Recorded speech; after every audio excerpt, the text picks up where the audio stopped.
Thrown out before winter, she built a reed dome for nothing. Elias Vorn, who had buried a wife and son to an 1881 freeze, told her, "If you stay in that grass basket with those boys, you won't bury spring seed. You'll bury children." She had $11, two brothers, and no way to build the walls she needed. On January 12th, 1888, the temperature dropped 43 degrees in 6 hours. But 4 months earlier, Ragna Moen had never framed a wall or survived a winter alone. She had arrived at the quarter section in the last week of September with the boys walking behind her and the broken sled dragging through mud that would freeze solid within the month. Her stepfather had remarried 3 days after harvest. The new wife counted mouths at the breakfast table and looked at Ragna the way a woman looks at a barn cat that has stopped catching mice. By noon, Ragna's belongings were stacked outside the door. By sunset, she was walking east with $11.40 folded into her chemise. Two younger brothers who did not yet understand what had happened, and the deed to a quarter section that her dead father had filed on but never finished. The claim sat 2 miles from the nearest neighbor and 12 miles from town. There was no team to haul lumber, no man to swing an axe, no stove that worked, no wall that would stop wind. She could not leave. The deed was the only thing her father had left them. Abandon it, and the boys had nothing, no inheritance, no land, no future except hiring out to strangers until they were old enough to file their own claims if they lived that long. The nearest relatives were in Minnesota, 400 miles east, and she did not have fare for one ticket, let alone 3. The first thing she saw when they reached the quarter was the shack her father had started and never completed. 3 walls of rough-sawn planks leaned against 4 posts. The 4th wall was open to the east, where the prevailing wind would cut through all winter. The roof was half covered with warped shingles that had already begun to curl. There was no window, no door, no floor except packed dirt, and the chimney was a stack of loose stones that would collapse the first time someone tried to draw a fire through it. Petter, who was 13 and old enough to understand, said nothing. He set down the bundle he was carrying and looked at the marsh behind the shack where cattails stood 8 feet tall and the water had already begun to skim with ice at the edges. Ola, who was 9, asked if they could go inside. Ragna told him there was no inside yet. That first night, they slept under the half roof with the blankets pulled over their heads and the wind finding every gap in the planking. Ragna lay awake counting what they had. 1 kettle, 1 rusted sickle, 2 blankets, the broken sled, the $11.40, the deed to land that might kill them before spring. She did not sleep until the sky began to lighten in the east. The man who came to the claim 3 days later was named Elias Vorn. He was 58 years old with a face that looked like it had been carved from the same wood as the stumps he sat on to rest his knees. He had worked as a trapper, a freighter, and a hired guide for the claim inspector's office. He had survived 11 prairie winters between the Red River Valley and central Dakota. He had buried a wife and 1 son after an early freeze in 1881 caught them on an open claim 30 miles from the nearest settlement. He did not introduce himself with any of this. Ragna learned it later from others after he had already told her she was going to kill her brothers. What he said when he arrived was simpler. He walked the perimeter of the half-built shack, touching nothing, counting everything. He looked at the 3 standing walls and the open 4th. He looked at the chimney that was not a chimney. He looked at the stack of warped shingles and the single pile of unsplit firewood that her father had left behind, which amounted to perhaps 1.5 cords, if she was generous in her counting. Then he looked at her. "You have half a frame," he said. 3 walls that will not hold heat and 1 wall that does not exist. You have no chimney worth smoke. You have no horse and no way to haul. The nearest neighbor is 2 miles, and she cannot spare a man or a team because her husband broke his leg in August, and they are barely holding their own claim together. He paused. He was not cruel in the way he said these things. He was simply correct. "How much money do you have?" Ragna told him. $11.40, he repeated. "Do you know what lumber costs? Do you know what hauling costs?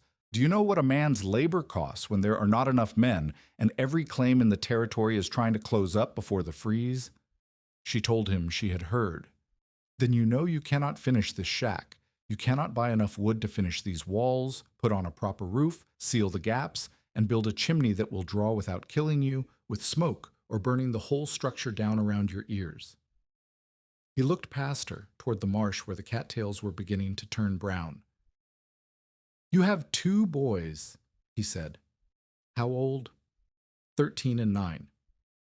And you have never built a house? You have never laid a chimney. You have never cut and stacked 6 cords of firewood, which is what you would need to make it through to April if you somehow managed to finish this shack, which you cannot. Ragnar did not answer. There was nothing to say that he did not already know. Elias Vorn reached into his coat and pulled out a leather pouch. He counted out coins and held them toward her. $20, he said. Take it. Take the boys. Get on the next freight wagon heading east. Go back to Minnesota. Go anywhere there is family or work or a roof that will not collapse under the first real snow. She did not take the money. That claim your father filed, Vorn said, is not worth dying for. Land is just land. It will be here next year and the year after. The boys will not. If I leave, Ragnar said, I lose the claim. The improvement deadline passes. Someone else files on it. And then what do the boys have? They have their lives. They have nothing. No land. No inheritance. Nothing except whatever wages they can earn working for other men on other men's claims until they are old enough to file themselves, if they survive that long. Vorn put the coins back in the pouch. He looked at her for a long moment, and something in his expression shifted. Not softening. Something harder than that. Recognition, perhaps, or resignation. Then you will need 6 cords of wood minimum, he said. Probably 8 to be safe. You will need to finish those walls and add a 4th. You will need a roof that does not leak. You will need a chimney that draws clean. You will need a door that seals and a floor that keeps the damp from rising. And you will need all of this done before the ground freezes so hard you cannot drive a stake, and before the first real blizzard comes through and finds every gap you missed. He turned to leave. How long do I have? Ragnar asked. 6 weeks, he said. Maybe 8 if the weather holds. It will not hold. He stopped at the edge of the property, where the packed dirt of the yard met the wild grass of the prairie. If you stay in that grass basket with those boys, he said, you won't be burying spring seed. You'll be burying children. Then he walked away, and Ragnar was alone with the broken shack and the marsh, and the sound of the wind finding every gap in the walls. The next morning, she began to take inventory of what she actually had. The shack could not be finished. Vorn was right about that. She did not have the money for lumber, the team for hauling, or the skill for framing. Even if she worked every daylight hour until the freeze, she could not turn 3 leaning walls and a pile of warped shingles into a structure that would keep 3 people alive through a Dakota winter. But the shack was not the only thing on the claim. Behind the half-built walls, past the single, scraggly cottonwood that her father had left standing for shade, the land sloped down toward the marsh. The marsh was not large, perhaps 40 acres of wet ground and standing water, fed by a spring that kept it from freezing solid even in the deepest cold. The edges were thick with cattails and bulrushes. The shallows were dense with reeds that grew 8 feet tall and turned golden brown as autumn advanced. Ragnar had spent 3 seasons working for a family near a slough in Minnesota, helping with the harvest and the endless labor of a dairy claim. The woman of that household had come from Norway, like Ragnar's mother, and she had taught Ragnar how to cut cattails for bedding and how to weave reed mats for floor covering, and how to twist the long stems into rope that would hold a calf's weight. She had never thought of any of this as building material. Now, standing at the edge of the marsh with the morning frost melting under her boots, she began to think differently. Petter came up behind her carrying an armful of dead reeds that he had gathered for kindling. He dumped them on the ground near her feet. "There's more than we can burn," he said. "The whole marsh is full of them." Ragnar looked at the pile. The stalks were dry, hollow, light enough that Peter had carried a bundle larger than himself without strain. She picked one up and bent it. It flexed without breaking. She held it up to the light and looked down its length. The interior was not solid but chambered, divided by thin membranes into segments of trapped air. Dead air, she said, half to herself. What? She did not answer. She was remembering something her mother had said years ago about the old country, about how the people who lived near the sea built shelters from what the sea gave them. Turf and stone and driftwood, yes, but also woven walls of reed and rush that stopped the wind better than planks because the weave stole the motion from the air. She remembered something else, too, the marsh people in Minnesota, the families who lived near the sloughs and harvested wild rice and trapped muskrats. They had shelters that were not like the square houses of the settlers, low, rounded structures covered with mats. She had seen one once on a trip to trade butter for salt. An old man had been sitting outside it, weaving something from cattail leaves, and when she asked her father what the structure was, he had said it was an Indian house and not to stare. She had stared anyway. The house had looked like a turtle shell rising from the grass, and the wind had been blowing hard that day, she remembered, and the grass all around had been flattened, but the mats on the house had not moved at all. That afternoon, Ragna walked the perimeter of the marsh, counting. She counted the stands of cattail, estimating how many bundles she could cut before the stalks became too brittle with cold. She counted the clumps of bulrush along the deeper water. She counted the willow saplings growing in the wet ground at the marsh's edge, thin, flexible stems that bent without breaking when she pulled them. She did not have lumber. She did not have a team. She did not have money for either. But she had reeds. She had thousands of reeds, tens of thousands, more than she could ever cut. They were hollow, which meant they trapped air. They were light, which meant she could carry them without a horse. They were dry, which meant they would not rot if she kept them off the wet ground. And she had willow.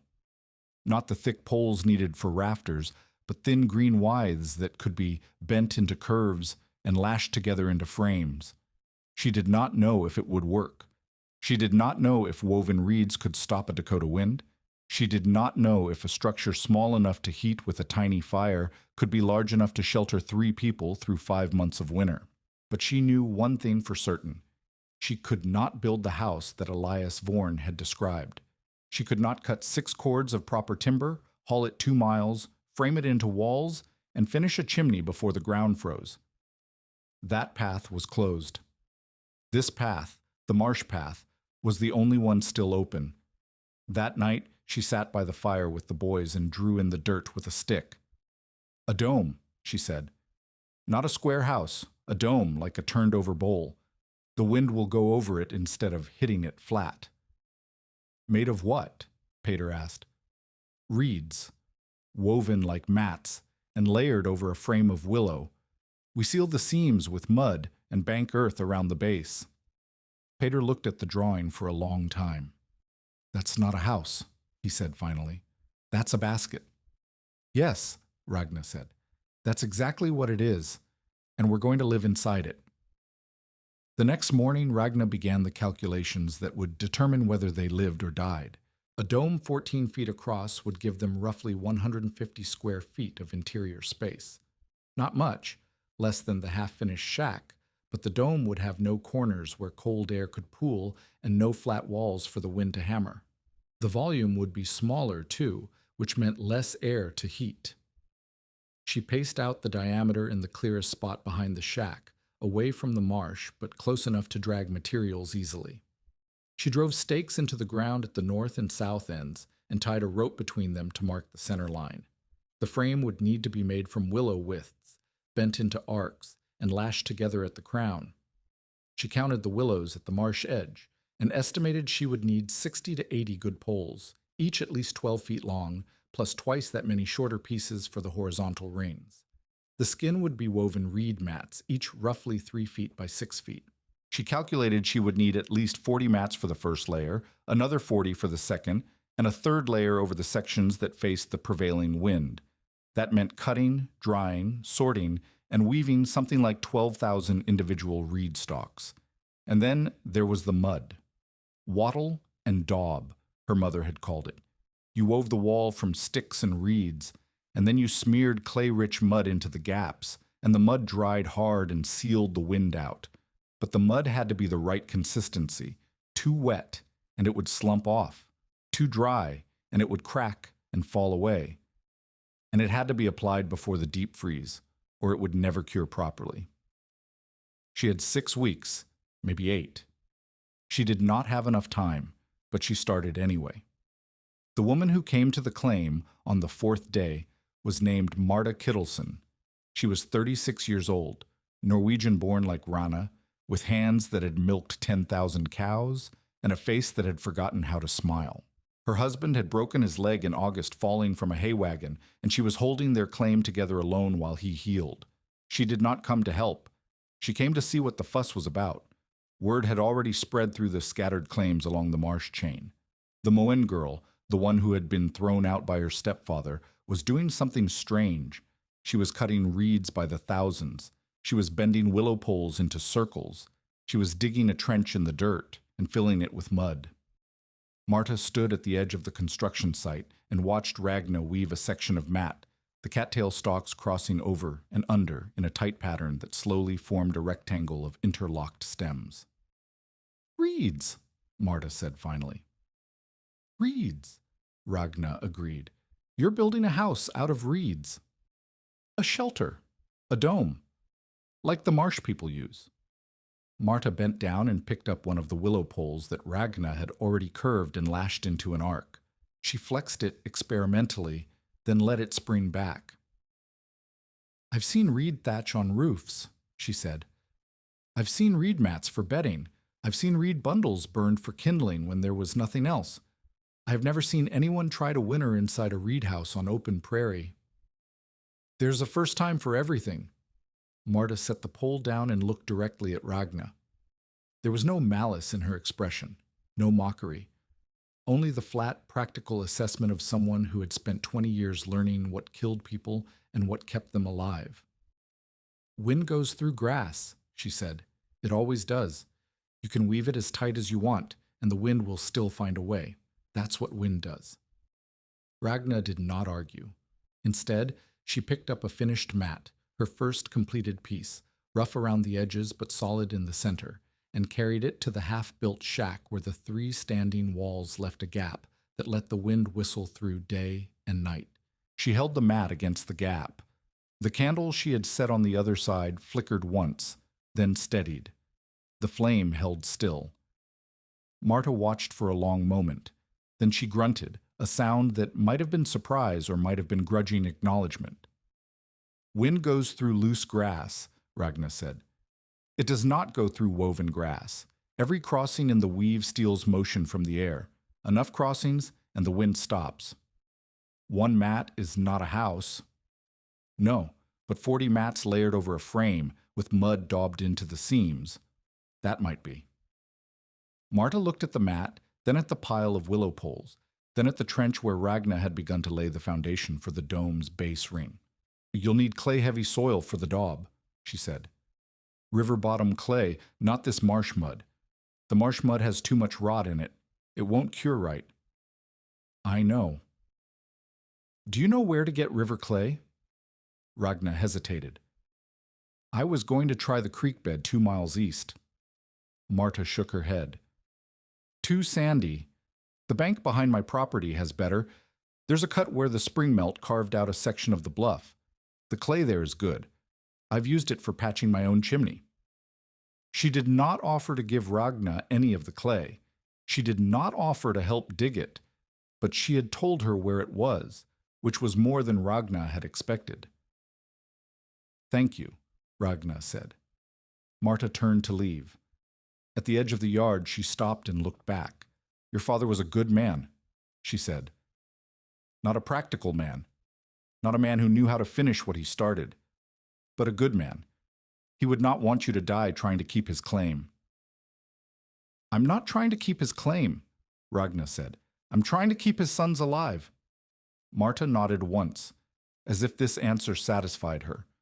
Then she walked away across the brown grass toward her own claim 2 miles north. If you've ever been dismissed by someone who didn't understand what you were building, tell us in the comments.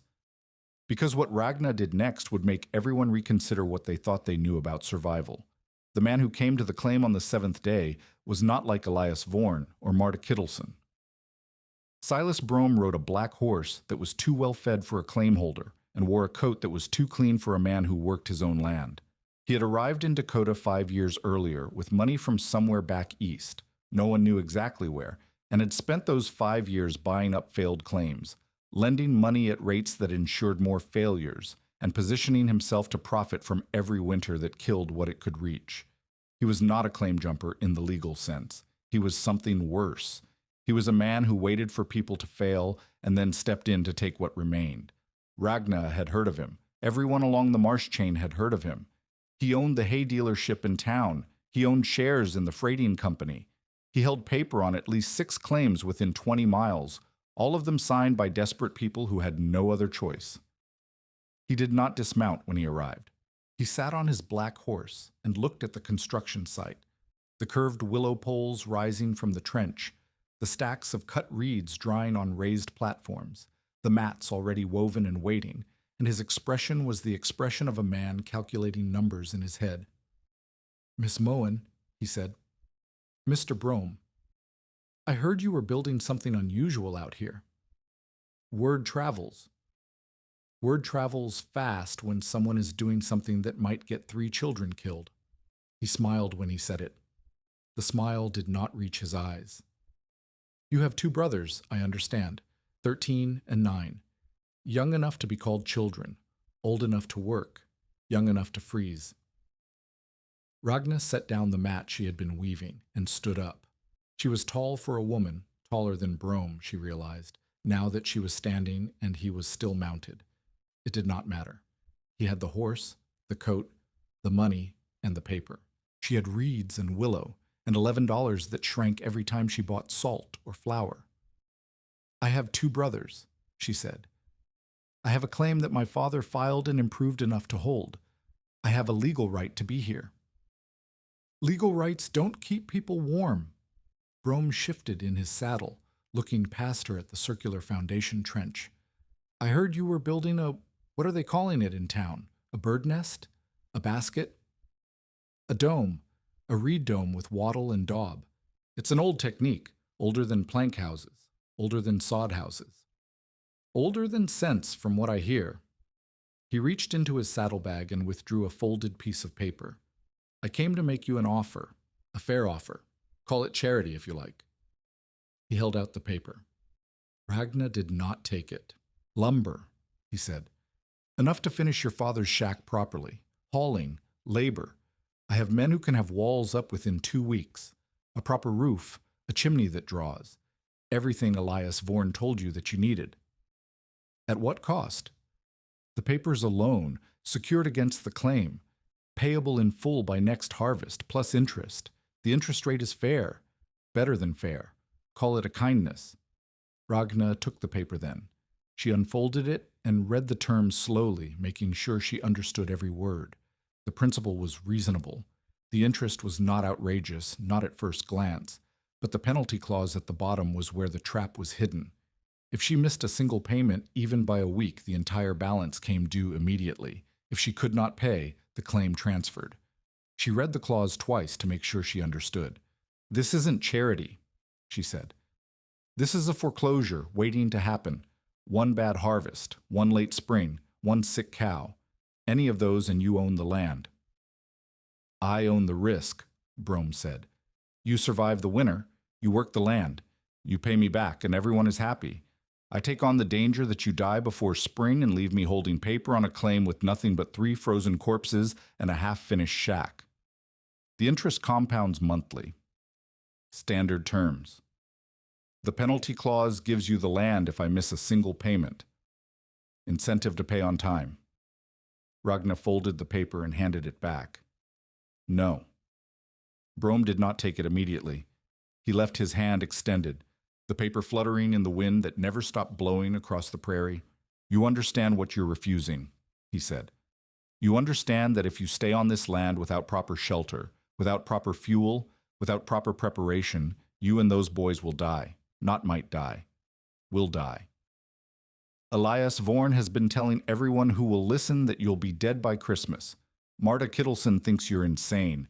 The men at the store in town are taking bets on which month you freeze. Then don't bet on me. I'm trying to help you. You're trying to take my father's land. The only difference between you and a wolf is that the wolf is honest about what it wants." Brome's expression did not change, but something behind his eyes went cold. He took the paper back and tucked it into his saddlebag with the same care he would use to shelve a weapon he planned to retrieve later. "The marsh can keep you, then," he said, loud enough for anyone within 100 yards to hear. Marta Kittleson, who had walked over from her claim to see what was happening, was standing at the edge of the yard. She heard every word. "When the freeze comes," Brome continued, "and you realize that reeds do not stop wind and willow does not stop cold, and all your weaving and daubing was nothing but a woman's pride getting in the way of a woman's sense.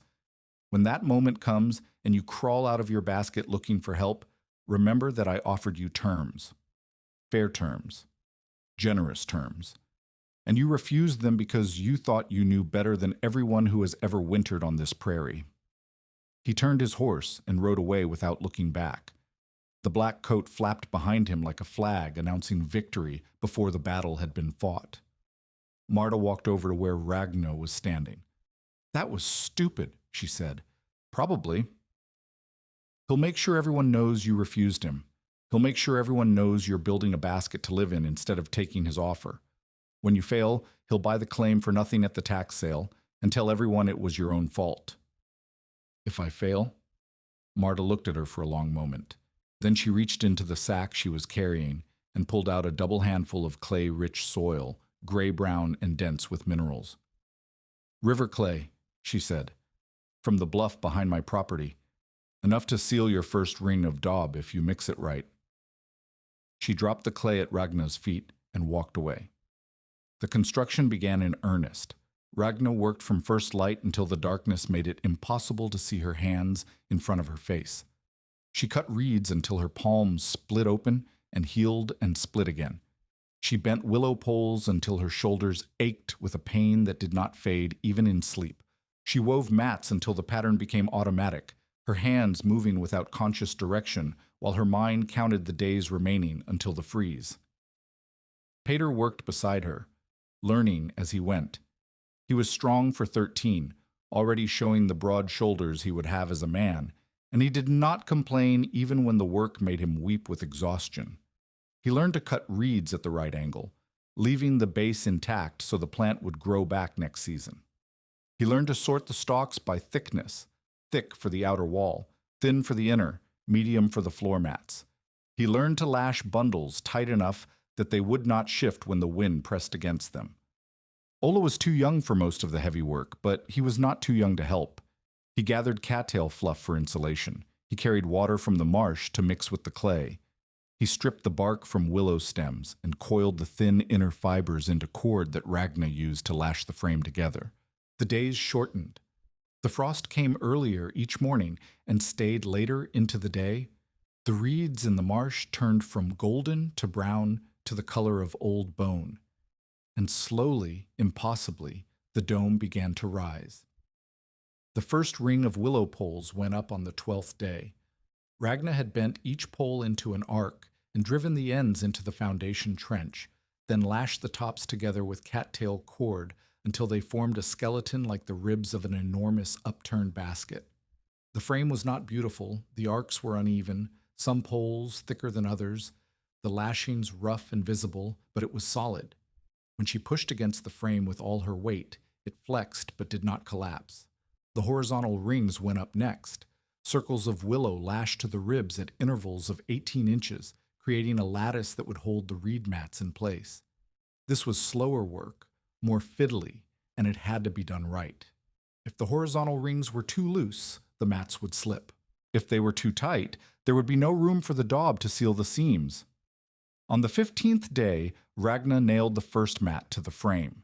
It was not nailing in the traditional sense. She had no nails, and would not have used them if she had, since metal would rust and weaken in the wet seams.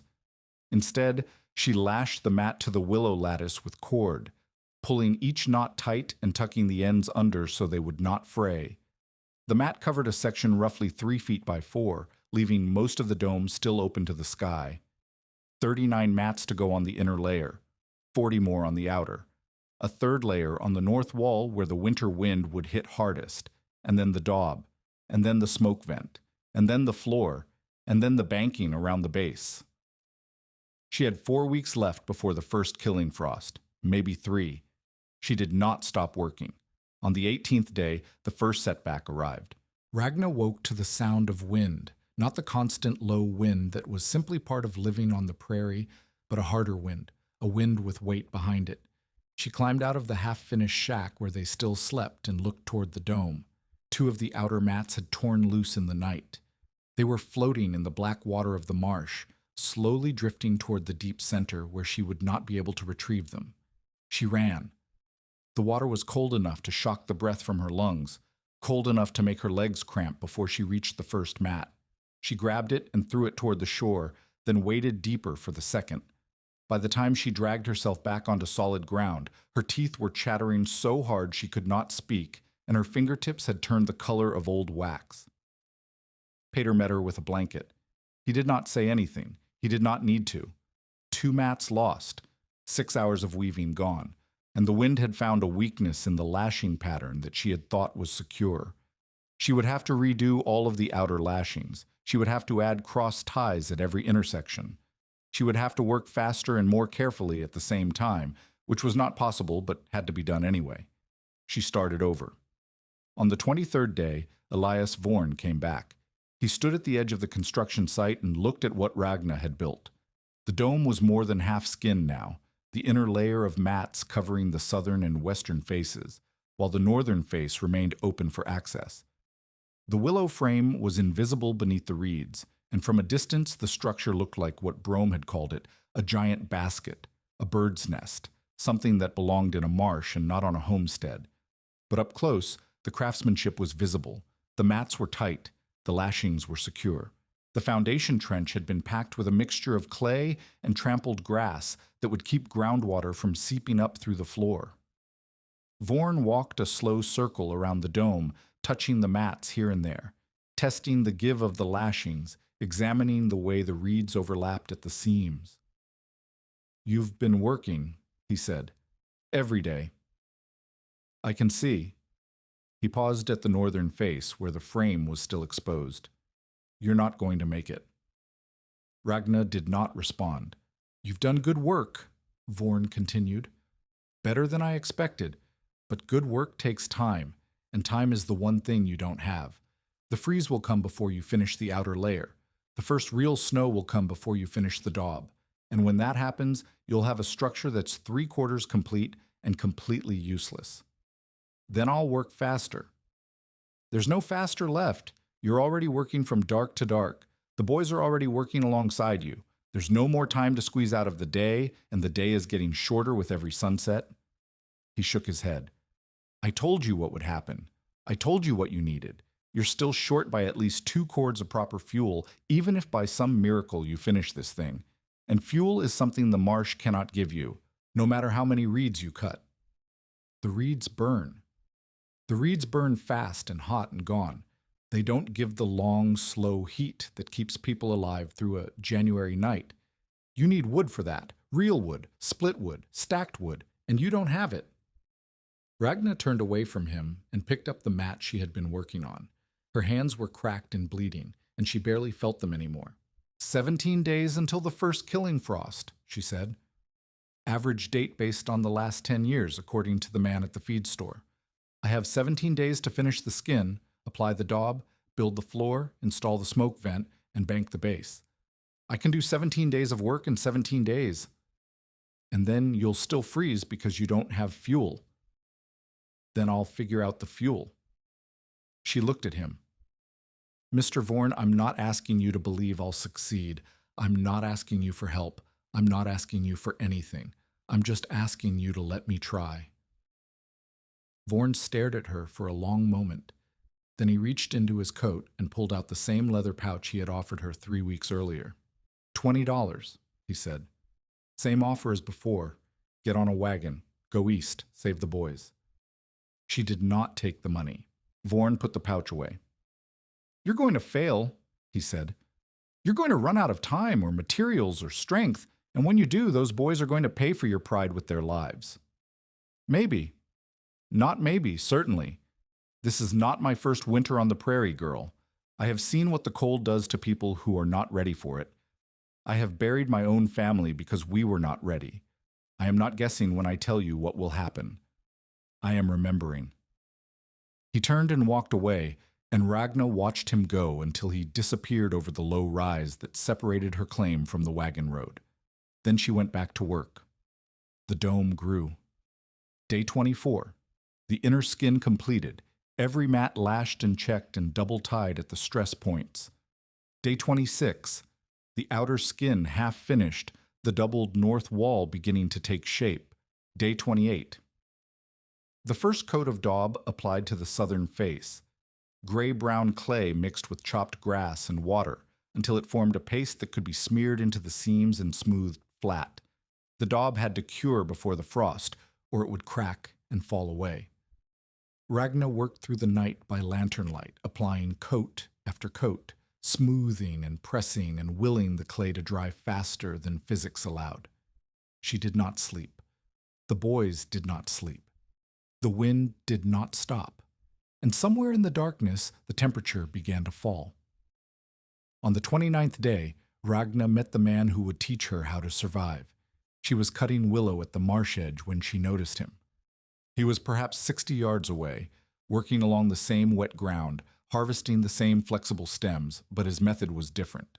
Where she chopped at the base with her rusted sickle, leaving ragged cuts that would rot before the next season's growth, he sliced with a small curved knife, angling the blade so the cut ran with the grain instead of against it. She stopped working and watched. The old man did not look up. He continued his harvest, moving from stem to stem with an economy of motion that made her own efforts look clumsy by comparison. Each cut was clean, each stem came away whole, without the splitting and tearing that plagued her bundles. He sorted as he worked, thick stems into one pile, thin into another, the very thinnest set aside for something else entirely. After perhaps 10 minutes, he straightened and looked directly at her. "You're cutting against the grain," he said. His voice was accented, Norwegian, but with something else underneath, something older. "The stem wants to come away clean. You're fighting it."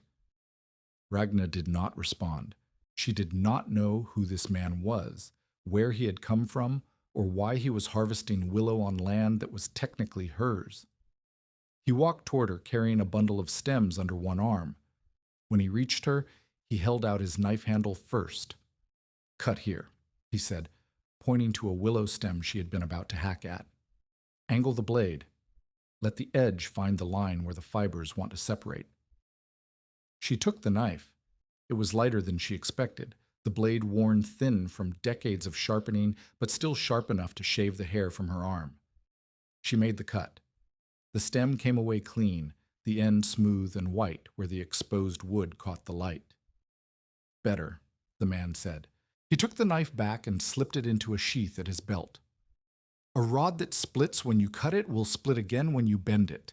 A rod that comes away clean will bend clean. Everything starts with the cut."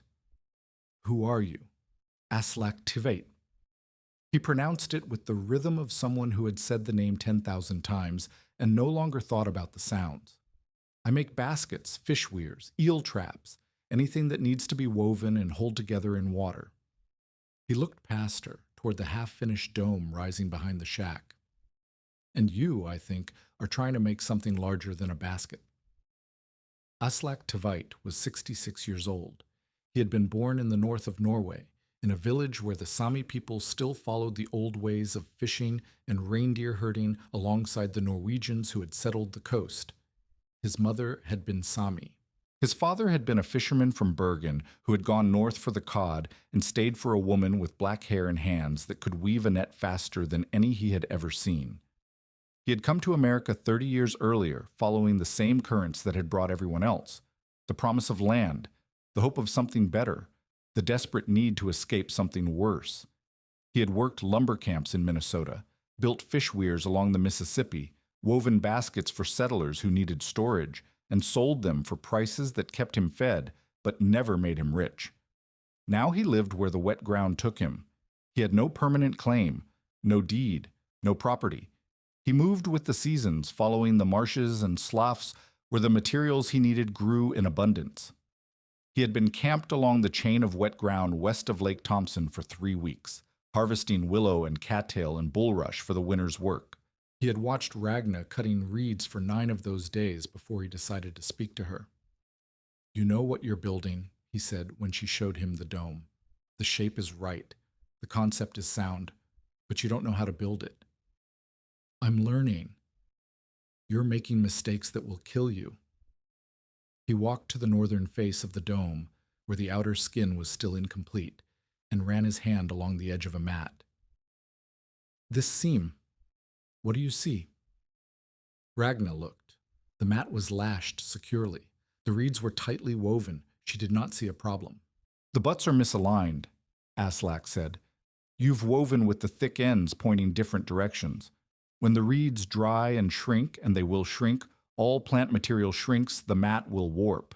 The lashings will loosen. The seam will open." "I didn't know." "Now you do." He moved to another section. "This lashing, you've tied it in a simple knot. When the wind pushes against the mat, the knot will tighten in one direction and loosen in another. In 3 months, the mat will pull free." "What should I use instead?" "A spiral binding. The cord wraps in one direction around the rib, then the opposite direction around the horizontal. When the wind pushes, both wraps tighten together. The harder the push, the tighter the hold." He showed her. His hands moved with the automatic precision of someone who had made the same motions 10,000 times. The cord wound around the willow rib, then crossed to the horizontal ring, then back again, creating a pattern that looked complex but was actually simple once you understood the logic. "Again," he said, handing her the cord. She tried. Her first attempt was wrong. Her second was closer. Her third was acceptable. "You learn fast," Aslak said. "That's good. You don't have time to learn slow."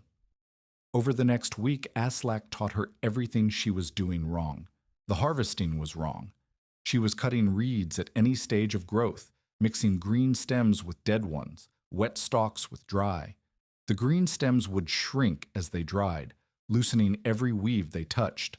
The wet stalks would mold inside the wall, creating rot that would spread outward until the entire section collapsed. "Cut after the seed drops and before the heavy frost," Aslak said. "The stem is dead but still dry. The fibers are set. They will not shrink, and they will not rot." The sorting was wrong. She was using thick stems for every purpose, wasting material that should have been saved for structural sections. The thin stems, the ones she had been discarding, were actually more valuable for tight weaves because they could be bent into sharper curves without breaking. Floor material is not rope material," Aslak said. "Every stem has a purpose. Learn to see what it wants to become." The weaving was wrong.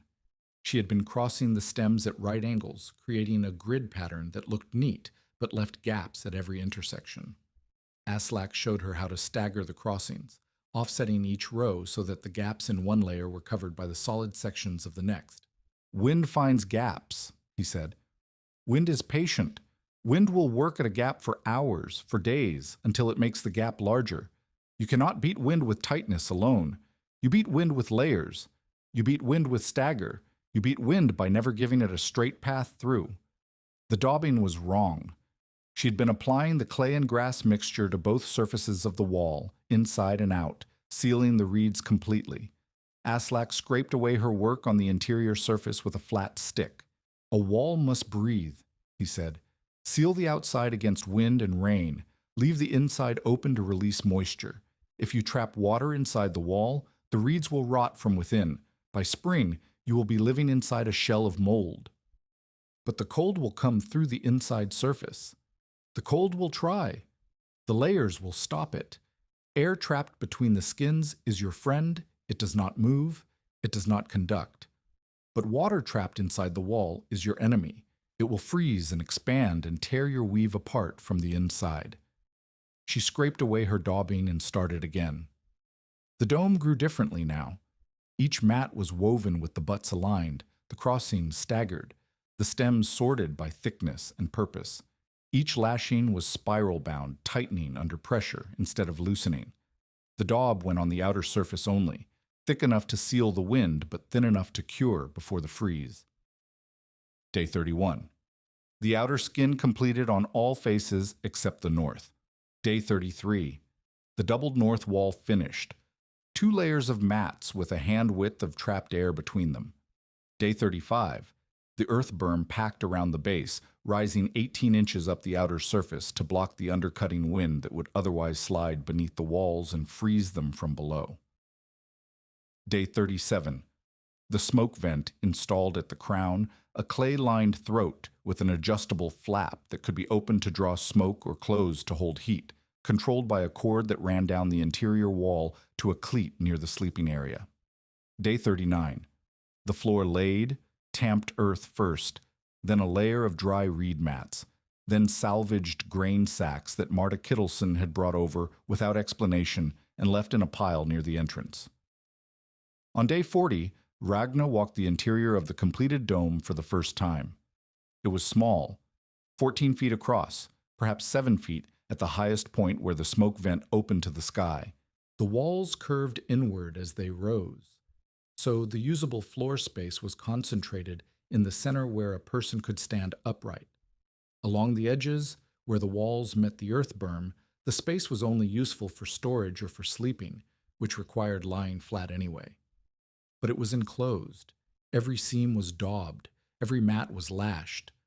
The doubled north wall faced the direction from which the winter storms would come, and the single low entrance faced south, protected by a hanging mat that could be pushed aside from within. She had built a house from grass. Now she had to find out if it would keep her alive. The first test came on October 23rd. Ragna woke to a sound she had not heard before, or rather to the absence of a sound. The constant whistle of wind through the gaps in the half-finished shack was gone. In its place was a different kind of silence, a muffled stillness that pressed against her ears. She sat up. The boys were sleeping beside her on the reed mats, wrapped in blankets that no longer needed to be pulled over their heads to block the draft. The interior of the dome was dark, except for the faint glow of coals in the clay collar where she had installed the salvaged stove plate. She checked the thermometer she had hung on the central rib, a cheap tin instrument she had bought in town for 35 cents. Not precise, but good enough to tell whether things were getting better or worse. Outside temperature, 22 degrees. Inside temperature, 41 degrees. 19 degrees of difference, with nothing but a handful of coals in the fire collar. The walls were working. She pushed aside the entrance mat and stepped outside. The world had changed overnight. Frost covered every surface, the grass, the remains of her father's shack, the bare branches of the cottonwood. The marsh was a sheet of black glass where the edges had frozen solid, and the dome rose from the white-rimed earth like something that had grown there instead of being built. The daub had cured to a smooth, gray-brown surface. The earth berm was invisible under its coating of frost. From a distance, it might have been a strange boulder or a burial mound or the shell of some enormous creature that had crawled out of the marsh and died in the night. It did not look like a house, but it was warm inside when everything else was cold, and that was the only definition of a house that mattered. Elias Vorn came by 3 days later. He did not walk the perimeter this time. He stood at the edge of the yard and looked at the completed structure for a long moment, his expression unreadable. "You finished it," he said. "I finished it." "Does it work?" Ragna gestured toward the entrance. "Come inside and see." He hesitated. She could see the conflict in his face, the curiosity fighting against the pride of a man who had made a prediction and did not want to find out he was wrong. Finally, he ducked through the entrance and straightened inside the dome.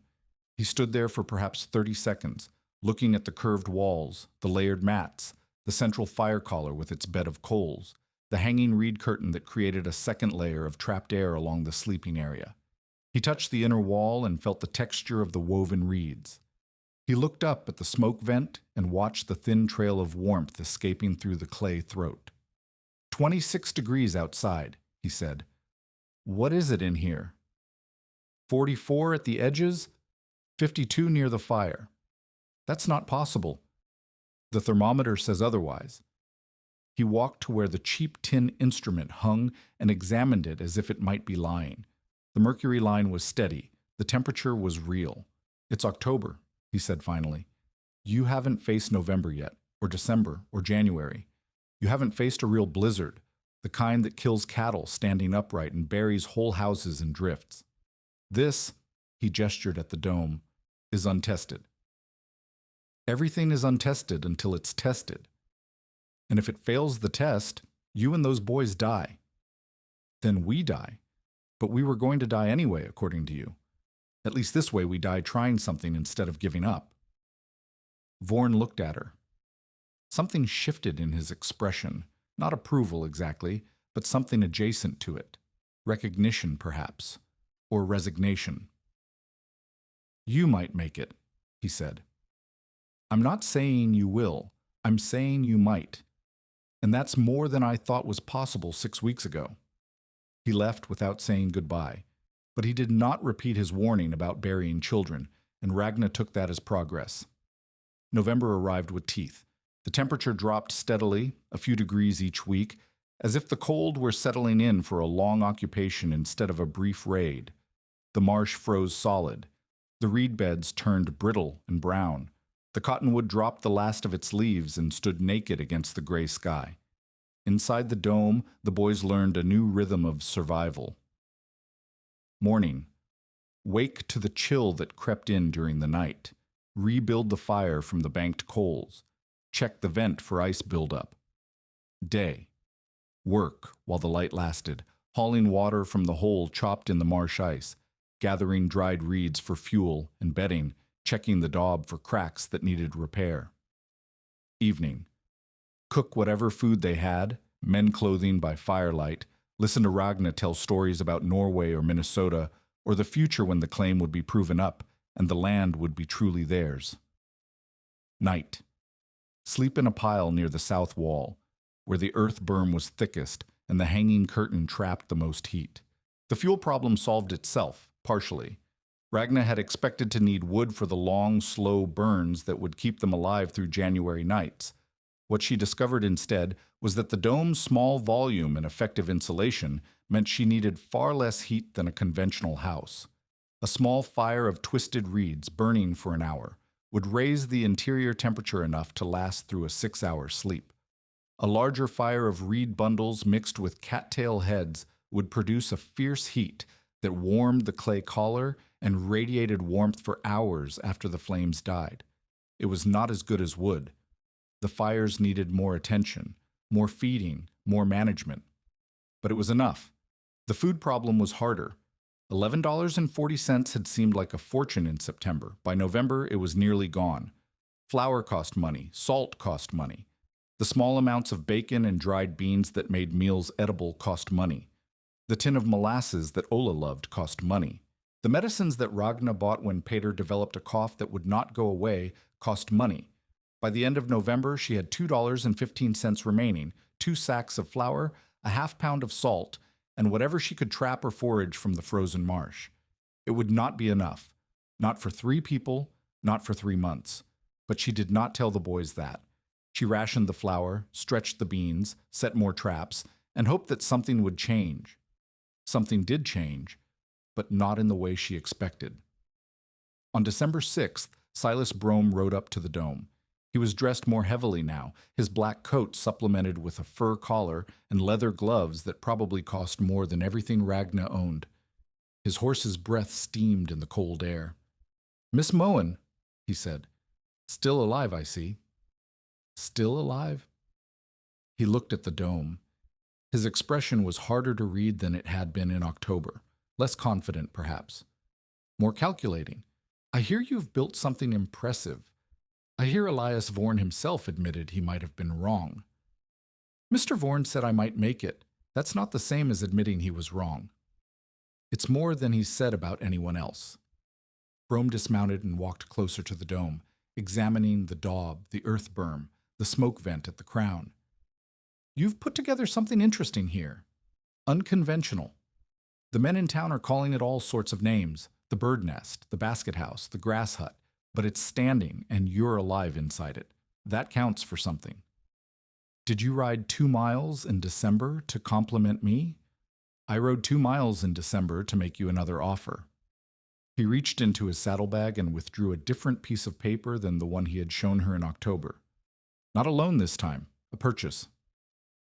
Ragna did not take the paper. I'm not selling the claim. Not the claim. The technique. He smiled. You've built something that works, Miss Moen. Something that other people might want. Poor people. Desperate people.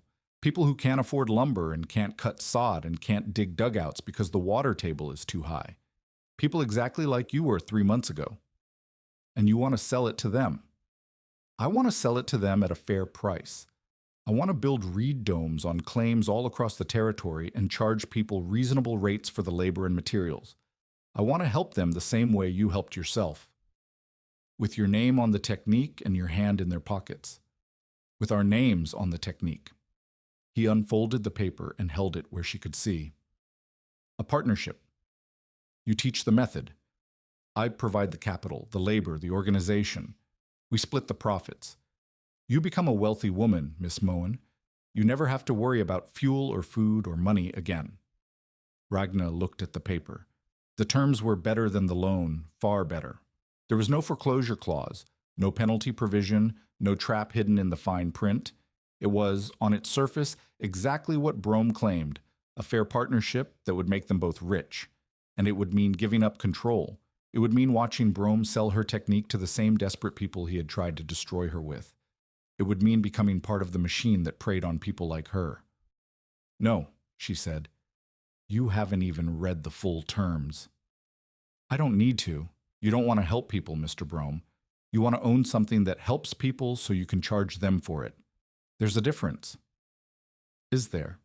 You built something valuable. I'm offering to help you profit from it.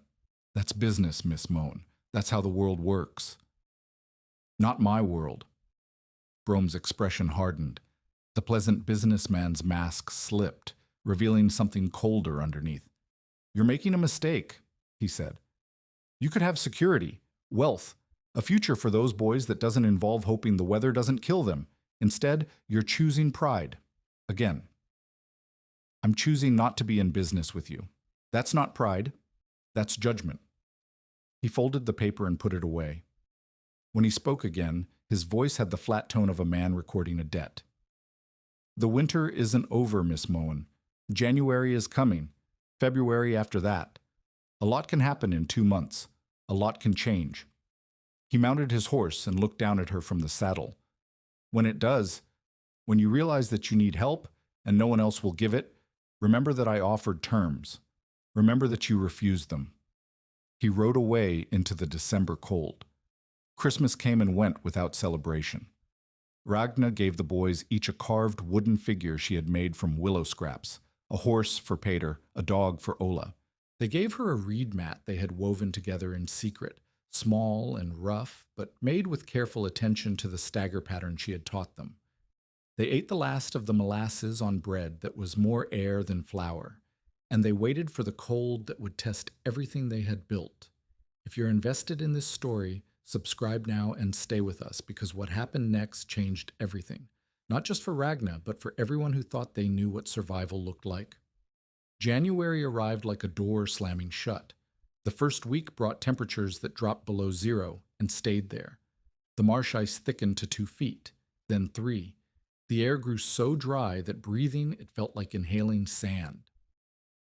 The dome's daub cracked in 2 places along the north wall, and Ragna spent 3 days mixing new clay with her hands, while the wind burned her face raw. The second week brought snow.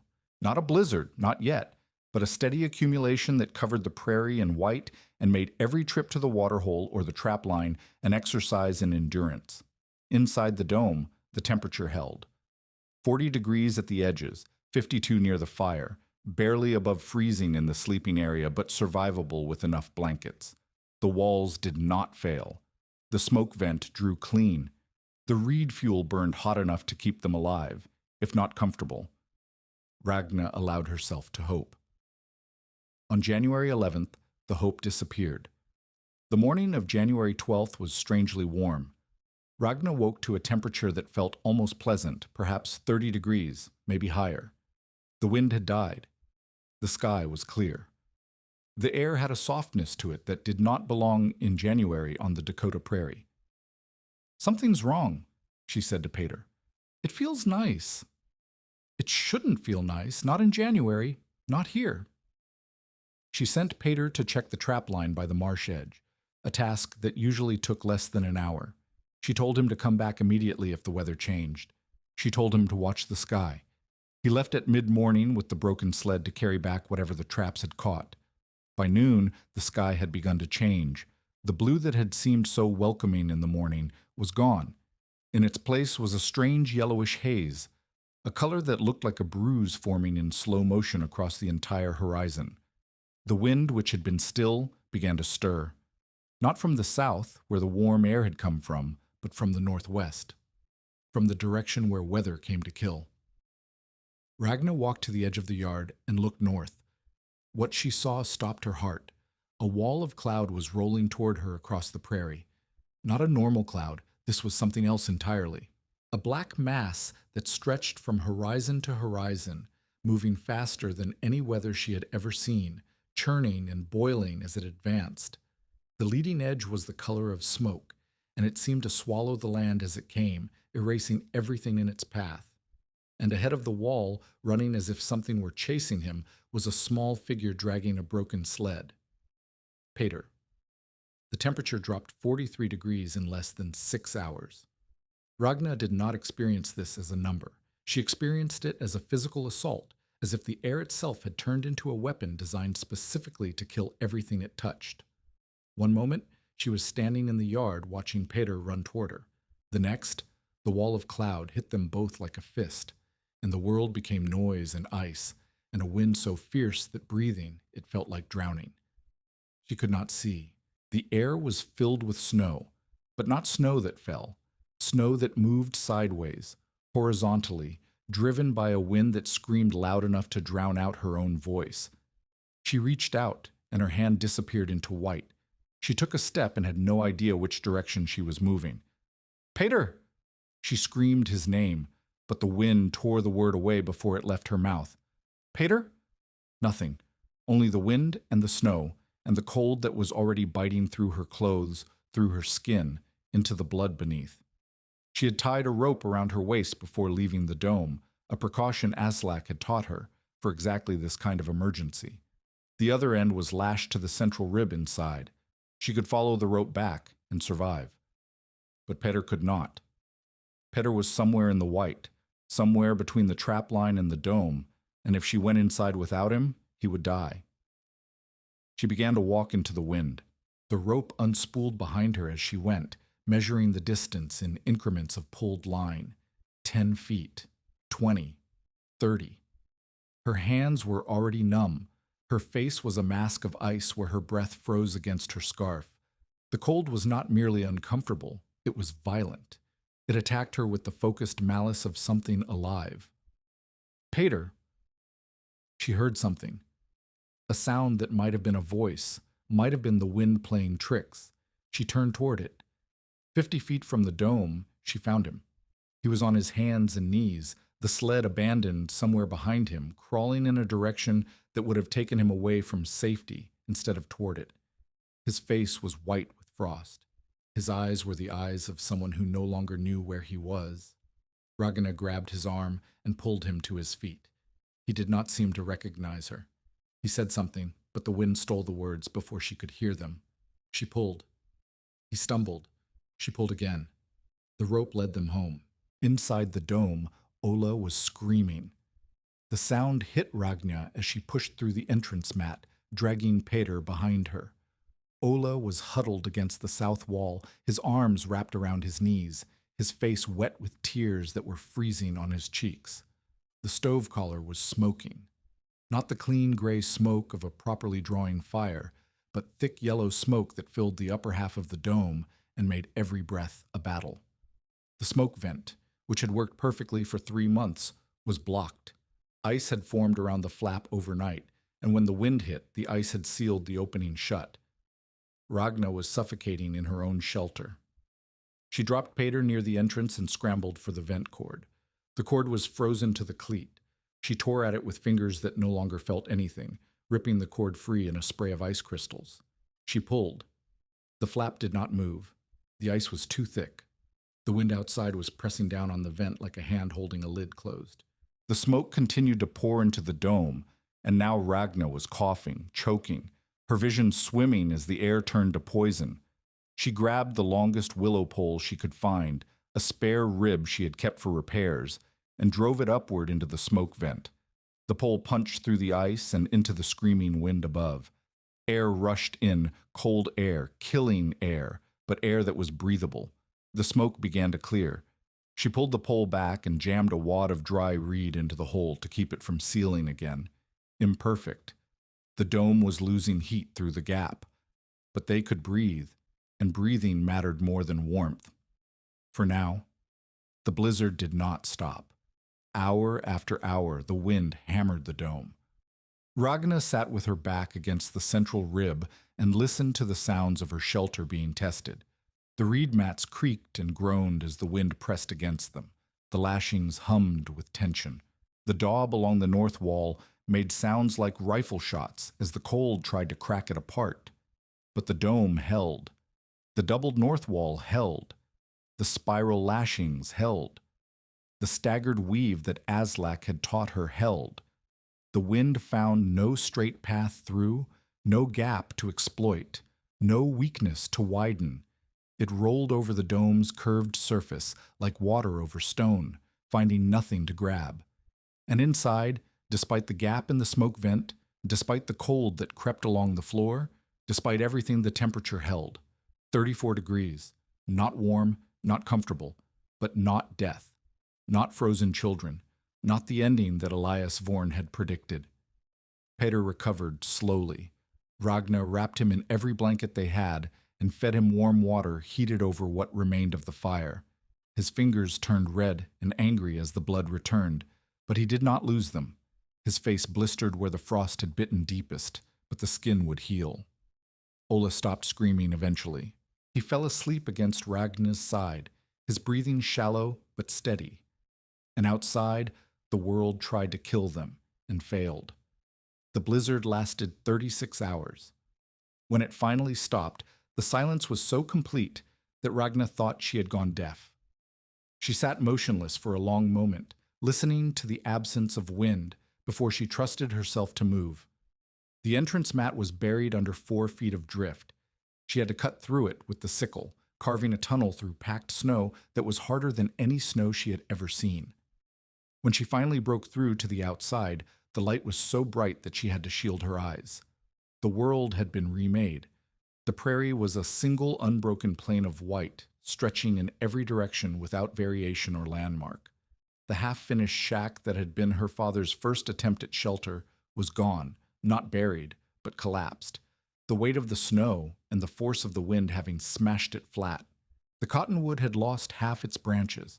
The marsh was invisible under a drift that rose 8 feet high at its peak, and the dome stood. It was half buried, the earth berm invisible under snow that had packed itself against the walls. The smoke vent was a small hole in a white mound. The entrance mat was frozen solid in its frame, but the structure was intact. The walls had held. The reeds had stopped the wind. Ragna stood in the brilliant silence of the January morning and looked at what she had built. The thing that everyone had said was impossible. The basket, the bird nest, the grass hut that would collapse at the first real test. It had not collapsed. It had not failed. It had kept 3 people alive through the worst blizzard in memory, while all around them the prairie had claimed its toll. She did not know yet how many had died. She would learn later, the children caught walking home from school, the farmers lost between house and barn, the entire families frozen in their beds when their fires went out and the cold found them. The children's blizzard, they would call it, because so many of the dead were young. But her children were alive. Her brothers were alive. The shelter she had built from reeds and willow and mud had done what timber and stone and sod had failed to do for others. The marsh had saved them. The roads opened 3 days after the blizzard ended. The first person to reach Ragna's claim was not Elias Vorn or Marta Kittelsen or anyone she had expected. It was a woman named Birgit Flatten, whose husband had frozen to death trying to reach their barn during the storm. She had walked 4 miles through chest-deep drifts, leaving her 3 children huddled in a sod house that had lost its roof to the wind. "I heard you survived," Birgit said. Her voice was flat, emptied of everything except the need to understand. "I heard you built something that kept you alive." "I did." "Show me." Ragna showed her. Birgit walked through the dome the same way Elias Vorn had walked through it 2 months earlier, touching the walls, examining the lashings, looking up at the smoke vent that Ragna had repaired with fresh clay. But where Vorn had been looking for failure, Birgit was looking for hope. "How warm did it stay?" she asked. 34 degrees at the worst, warmer near the fire. "My house dropped below 0. The fire went out and I couldn't get it started again because the wood was wet and my hands wouldn't work." She paused. "My husband went to the barn to get dry fuel. He made it 20 feet. Ragna did not know what to say. There was nothing to say. "Teach me," Birgit said. "Teach me how to build this. Teach me how to keep my children alive next winter without depending on a man who isn't there anymore." "I'll teach you." "I can't pay you." "I don't want payment." Birgit looked at her for a long moment. Something moved behind her eyes. Not gratitude exactly, but something harder and more valuable. Recognition. One survivor acknowledging another. "Then I'll help you teach others," she said, "because I'm not the only widow the storm made." Elias Vorn arrived the following morning. He came on foot, his horse having gone lame 2 days before the blizzard, and he walked with the careful steps of a man who had spent 60 years learning not to trust the ground beneath him. When he reached the dome, he stopped at the same spot where he had stood in September and delivered his verdict about burying children. He did not speak for a long time. Finally, he walked to the entrance and ducked inside. Ragna followed him, watching as he examined everything with the thoroughness of someone who needed to understand how he had been wrong. 34 degrees, he said, looking at the thermometer that still hung from the central rib. At the coldest. The Henriksen place dropped to 12 below inside. They lost 2 fingers and a toe between them. The Carlson place lost their whole south wall when the wind found a gap in the chinking. They spent the storm in their root cellar with the potatoes. Did they survive? They survived. Others didn't. He turned to face her. The Gruber children, the Olsen boy, Mrs. Thorsrud, and her infant daughter. 4 men from the railroad crew who were caught between stations. His voice was steady, but there was something underneath it, not quite grief, but something adjacent. I counted the bodies myself, helped dig 3 of the graves. I'm sorry. Don't be sorry. Be right.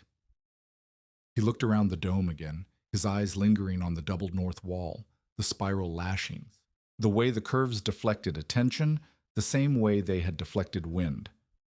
I told you that you would bury children. I told you that staying in a grass basket would kill those boys. You did.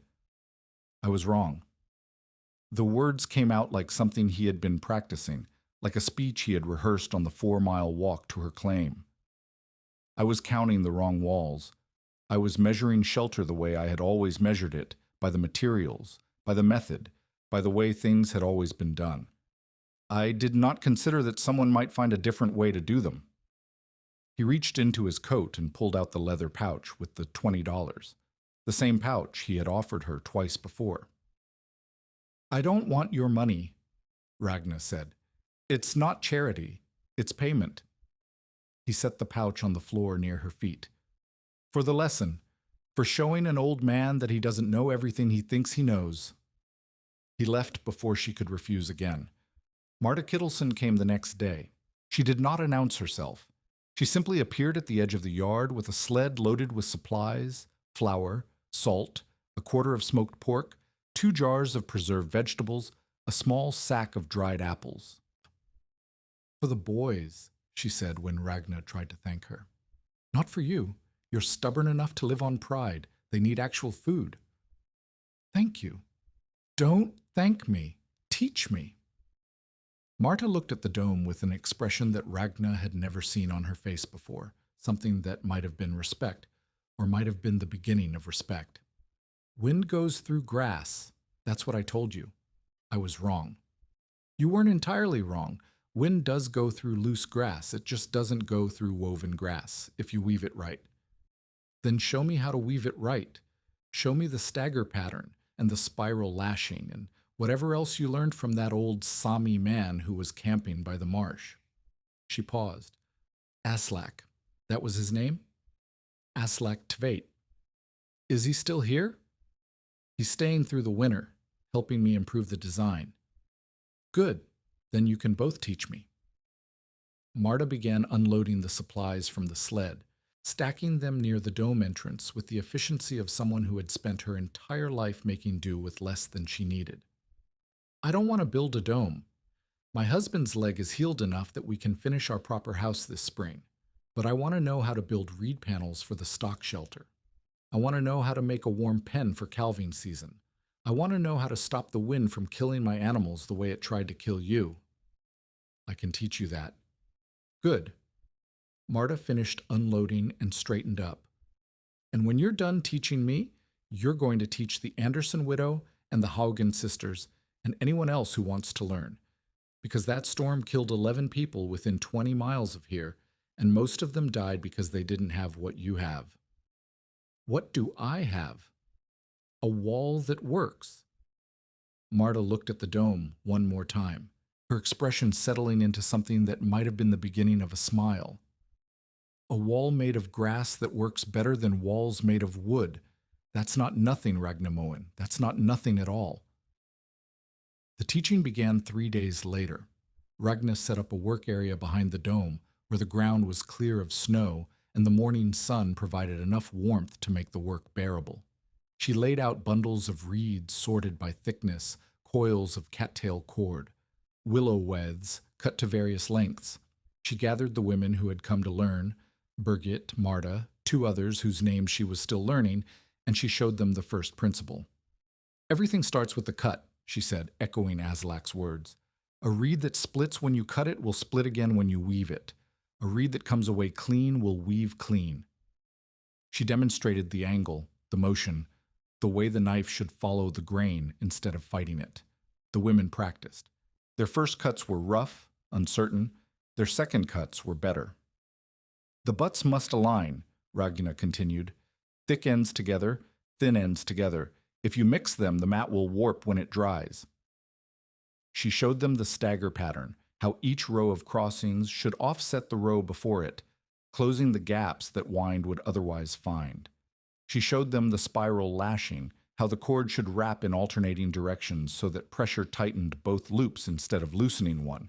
She showed them how to test a finished mat by holding it against a candle flame and watching for flicker. By the end of the first day, each woman had completed a mat.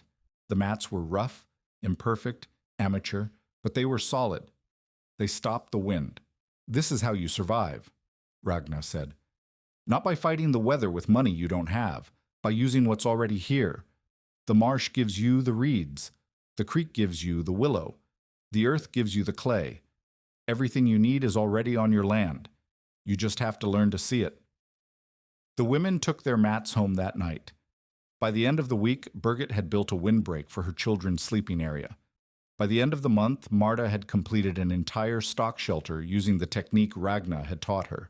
The knowledge was spreading. If this story reminds you that the materials for survival might already be under your feet, share it with someone who needs to hear it.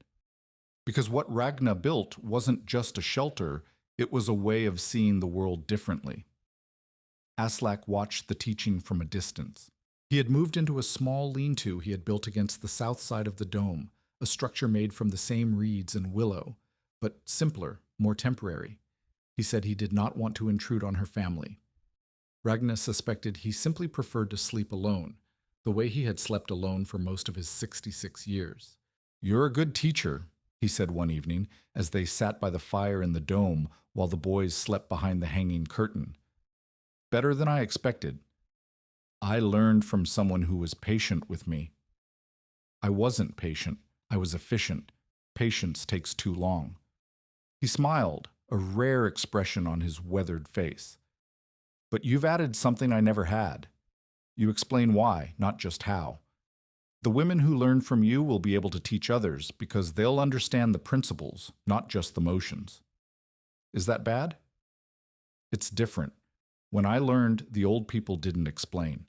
They showed you once, maybe twice, and if you didn't understand, you went hungry until you figured it out.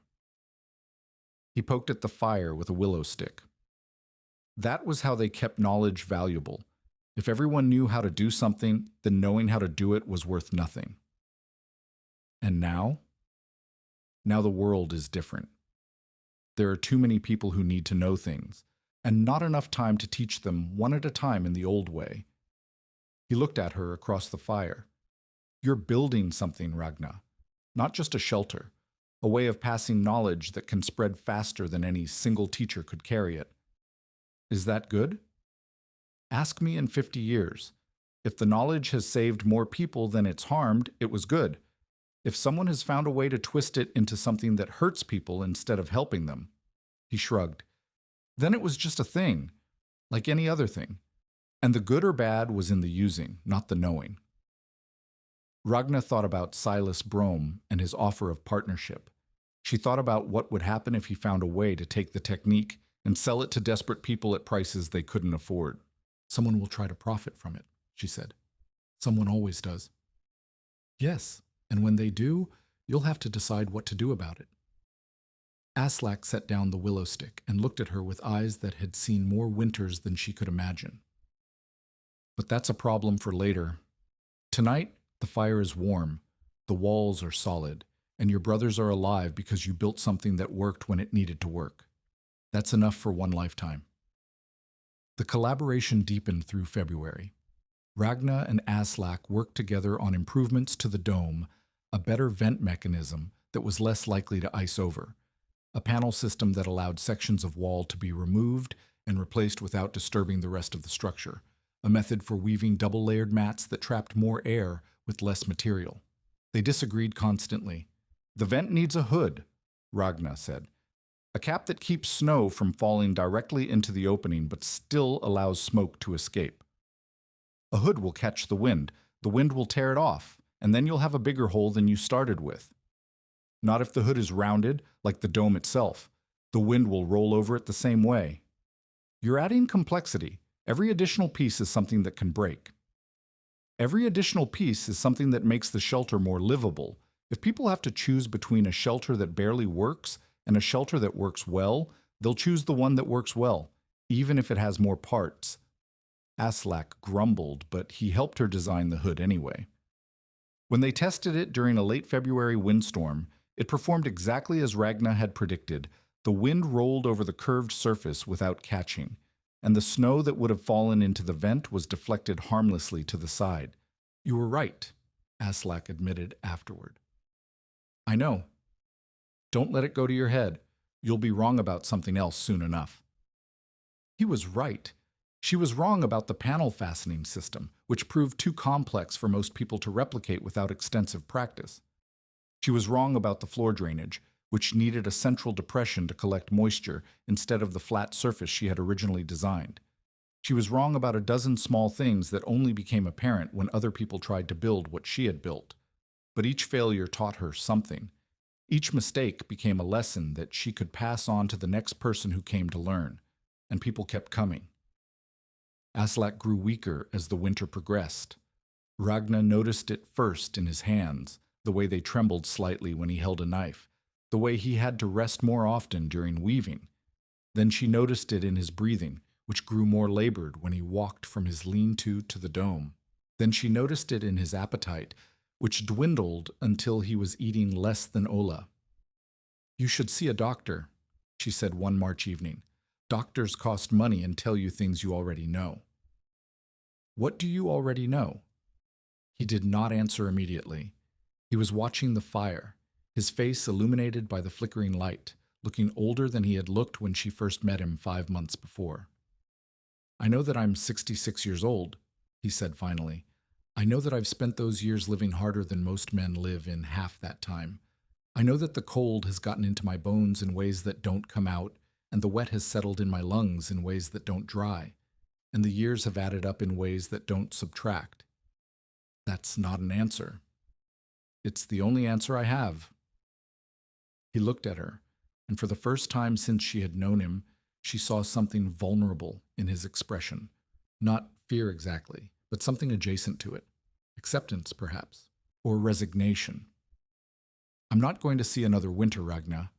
This one took more out of me than I had to give.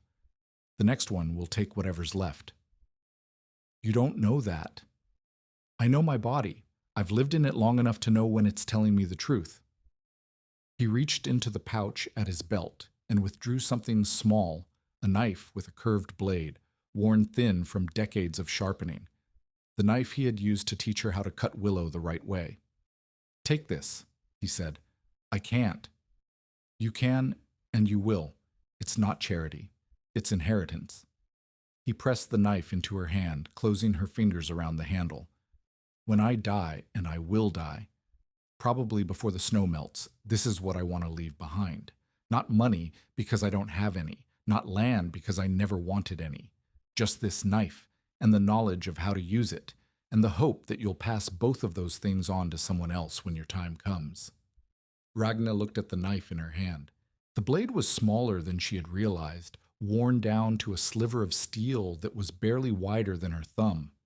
It had been sharpened so many times that the original shape was gone, replaced by something unique, something that existed nowhere else in the world. I'll pass it on, she said. I know you will. That's why I'm giving it to you instead of selling it in town for $1. He died 3 weeks later, in his lean-to, in his sleep. Ragna found him in the morning when he didn't come to the dome for breakfast.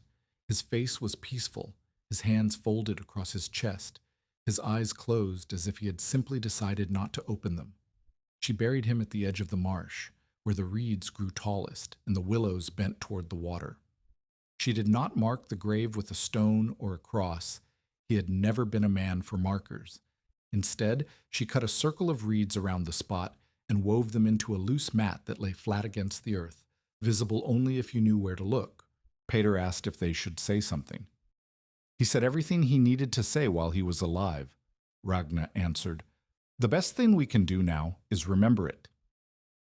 The silence after Aslak's death was different from the silence after the blizzard. That silence had been the absence of sound, the world holding its breath after the storm had passed. This silence was the absence of presence, the empty space where a person had been and was no longer. Ragna felt it most in the small things. The lean-to that stood empty against the dome's south wall, the willow widths that no one was sorting, the quick corrections that no longer came when she made a mistake in her weaving. She had not realized how much she had come to depend on having someone who knew more than she did, someone who could tell her when she was wrong and show her how to be right. Now she was the one who knew the most. Now she was the one who had to be right, because there was no one left to correct her. She taught herself to carry the weight of that responsibility. She taught herself to trust her own judgment, to make decisions without waiting for approval, to accept that some of her choices would be wrong and learn from them anyway. And she kept teaching others. The secondary crisis came in late April. Spring had arrived early, bringing with it the kind of warm rains that turned the frozen ground to mud and swelled the creeks beyond their banks. The snow melted faster than anyone had expected. The marsh rose 6 inches, then a foot, then 2 feet. The water that had been safely frozen all winter was now liquid and moving and dangerous. And then the Thorson baby got sick. The Thorsons lived 3 miles north of Ragna's claim, on a quarter section that was even more isolated than hers. They had survived the January blizzard in a sod house that had nearly collapsed under the weight of the snow, and they had spent the months since then trying to repair what the winter had broken. When their 4-month-old daughter developed a fever that would not break, they had no way to get to town. The roads were flooded, the wagon was stuck in mud up to its axles, and the creek that normally ran ankle-deep was running chest-high and fast. The mother, a woman named Siri Thorson, walked to Ragna's claim through 3 miles of mud and standing water, because she had heard that Ragna knew how to build things that worked. I don't need a shelter, Siri said, when Ragna opened the dome's entrance to find her standing in the rain. I need a way to keep my daughter warm. The sod house is flooding. The fire keeps going out because everything is wet. She's been shivering for 2 days and I can't get her warm. Bring her here. I can't. The water's too high to carry her across. I can barely walk the crossing myself. Siri's voice cracked. I need you to come to me. I need you to teach me how to build something that will keep her warm until the water goes down. Ragna thought about the marsh, which was impassable. She thought about the creek crossings, which were flooded. She thought about the 3 miles of broken ground between her claim and the Thorson claim, and the rain that was still falling, and the time it would take to carry materials through all of that. I can't build a dome in a day, she said. Then build something else. Build something smaller. Build something that will keep one baby warm for 1 week until I can get her to a doctor. Ragna closed her eyes and thought about what Aslak would have done. Not what he would have said. She knew what he would have said. Something dry and practical about the limits of possibility. But what he would have done if someone had come to him with an impossible problem and demanded a solution. He would have found a way. That was what he did. That was what he had taught her to do. I need an hour to gather materials, she said. Then I'm coming with you. The structure she built in the Thorson sod house was not a dome. It was smaller than that, simpler, something she had never built before, but that emerged from everything she had learned. A sleeping alcove made of reed panels, woven tight and sealed with what daub she could mix from the mud outside. The panels formed a box barely large enough for an adult to curl up in, with an opening on one side that faced the fireplace and a vent hole at the top that let moisture escape. She built it in 6 hours, working through the night by candlelight, while the rain pounded on the sod roof and the baby whimpered in her mother's arms. Put heated stones in the bottom, Ragna said when the structure was complete. Wrap them in cloth so they don't burn her and replace them every few hours. The panels will hold the heat in. The air inside will stay warmer than the air in the rest of the house. Will it work? I don't know. She was too tired to lie. It should work. The physics are the same as the dome, small space, trapped air, radiant heat. But I've never built anything this small before. I don't know what problems will come up. Siri Thorson looked at the reed alcove, then at her daughter, then at Rana. You came 3 miles through a flood to build something you've never built before, for a woman you've never met, with no guarantee it would work. Yes. Why? Ragna thought about the question. She thought about Aslak, who had taught her without asking for anything in return. She thought about Marta, who had brought clay and food when she didn't have to. She thought about Birgit, who had walked 4 miles through a blizzard's aftermath because she needed to understand how to survive. Because someone taught me, she said, and the only way to repay that is to teach someone else. The baby survived. The fever broke 2 days later, when the water finally went down enough for Siri to carry her daughter to the doctor in town. The doctor said it was a close thing. Another day of cold and damp might have tipped the balance, but the reed alcove had kept her warm enough, long enough, for her body to fight off whatever sickness had taken hold. When Siri came back to thank Ragna, she brought something with her. A letter of introduction to the editor of the territorial newspaper, who wanted to write about the woman who was teaching people to build shelters from reeds. Silas Brome learned about the newspaper article before it was published. He rode to Ragna's claim on a May morning when the prairie was finally beginning to green and the marsh was alive with returning birds. His black horse picked its way carefully through the mud that still covered the lower sections of the wagon road. I hear you're becoming famous, he said, without dismounting. I don't know anything about fame. The newspaper is going to write about you, about your reed dome, about how you survived the blizzard when other people died. He smiled, but the smile did not reach his eyes. They're going to call you a hero, a pioneer woman who found a new way to live on the prairie. They might even suggest that other settlers should learn your technique. That would be good. More people should learn it. More people will learn it. And when they do, they'll need materials, reed bundles, willow poles, clay for daub. His smile widened. I've already begun stockpiling. I bought up the cutting rights to 3 marshes within 10 miles of here. By next fall, I'll be the only source of quality building reeds in the territory. Ragna felt something cold settle in her stomach. You're going to sell them what they can gather for free. I'm going to sell them consistent quality, pre-sorted bundles and professional delivery. People will pay for convenience. Miss Moen. They always do. He leaned forward in his saddle.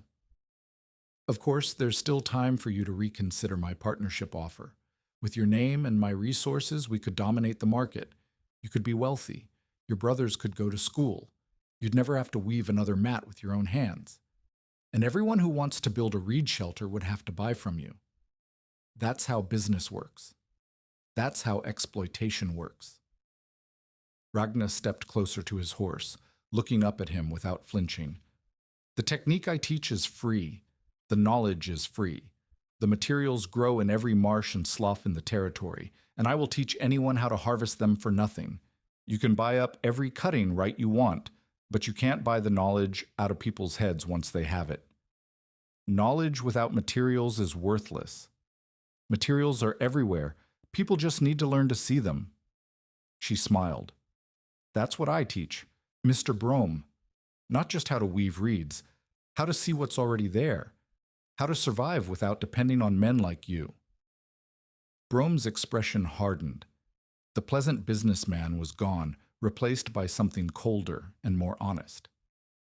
You're making an enemy, he said. You could have had a partner, and instead you're choosing to have an enemy. That's a foolish choice. Maybe, but it's my choice. She stepped back from the horse. Now, get off my land. He rode away without another word. The newspaper article appeared 2 weeks later. It was not long, a few paragraphs describing the reed dome, the blizzard survival, the teaching workshops that Ragna had been holding since February. The editor had been skeptical at first, Siri told her later, but he had sent a reporter to see the dome in person, and the reporter had been impressed enough to write something that was more admiring than she had expected. The response was immediate. Letters arrived from claims across the territory, people wanting to learn, people wanting plans, people wanting Ragna to come and teach them in person. Some offered money, some offered trade, some simply begged. Ragna answered every letter. She drew diagrams and wrote instructions and sent them to anyone who asked. She traveled to claims within a day's ride and taught anyone who gathered to learn. She trained other teachers, Birgit, Marta, 2 women from the teaching workshops, and sent them to places she couldn't reach herself.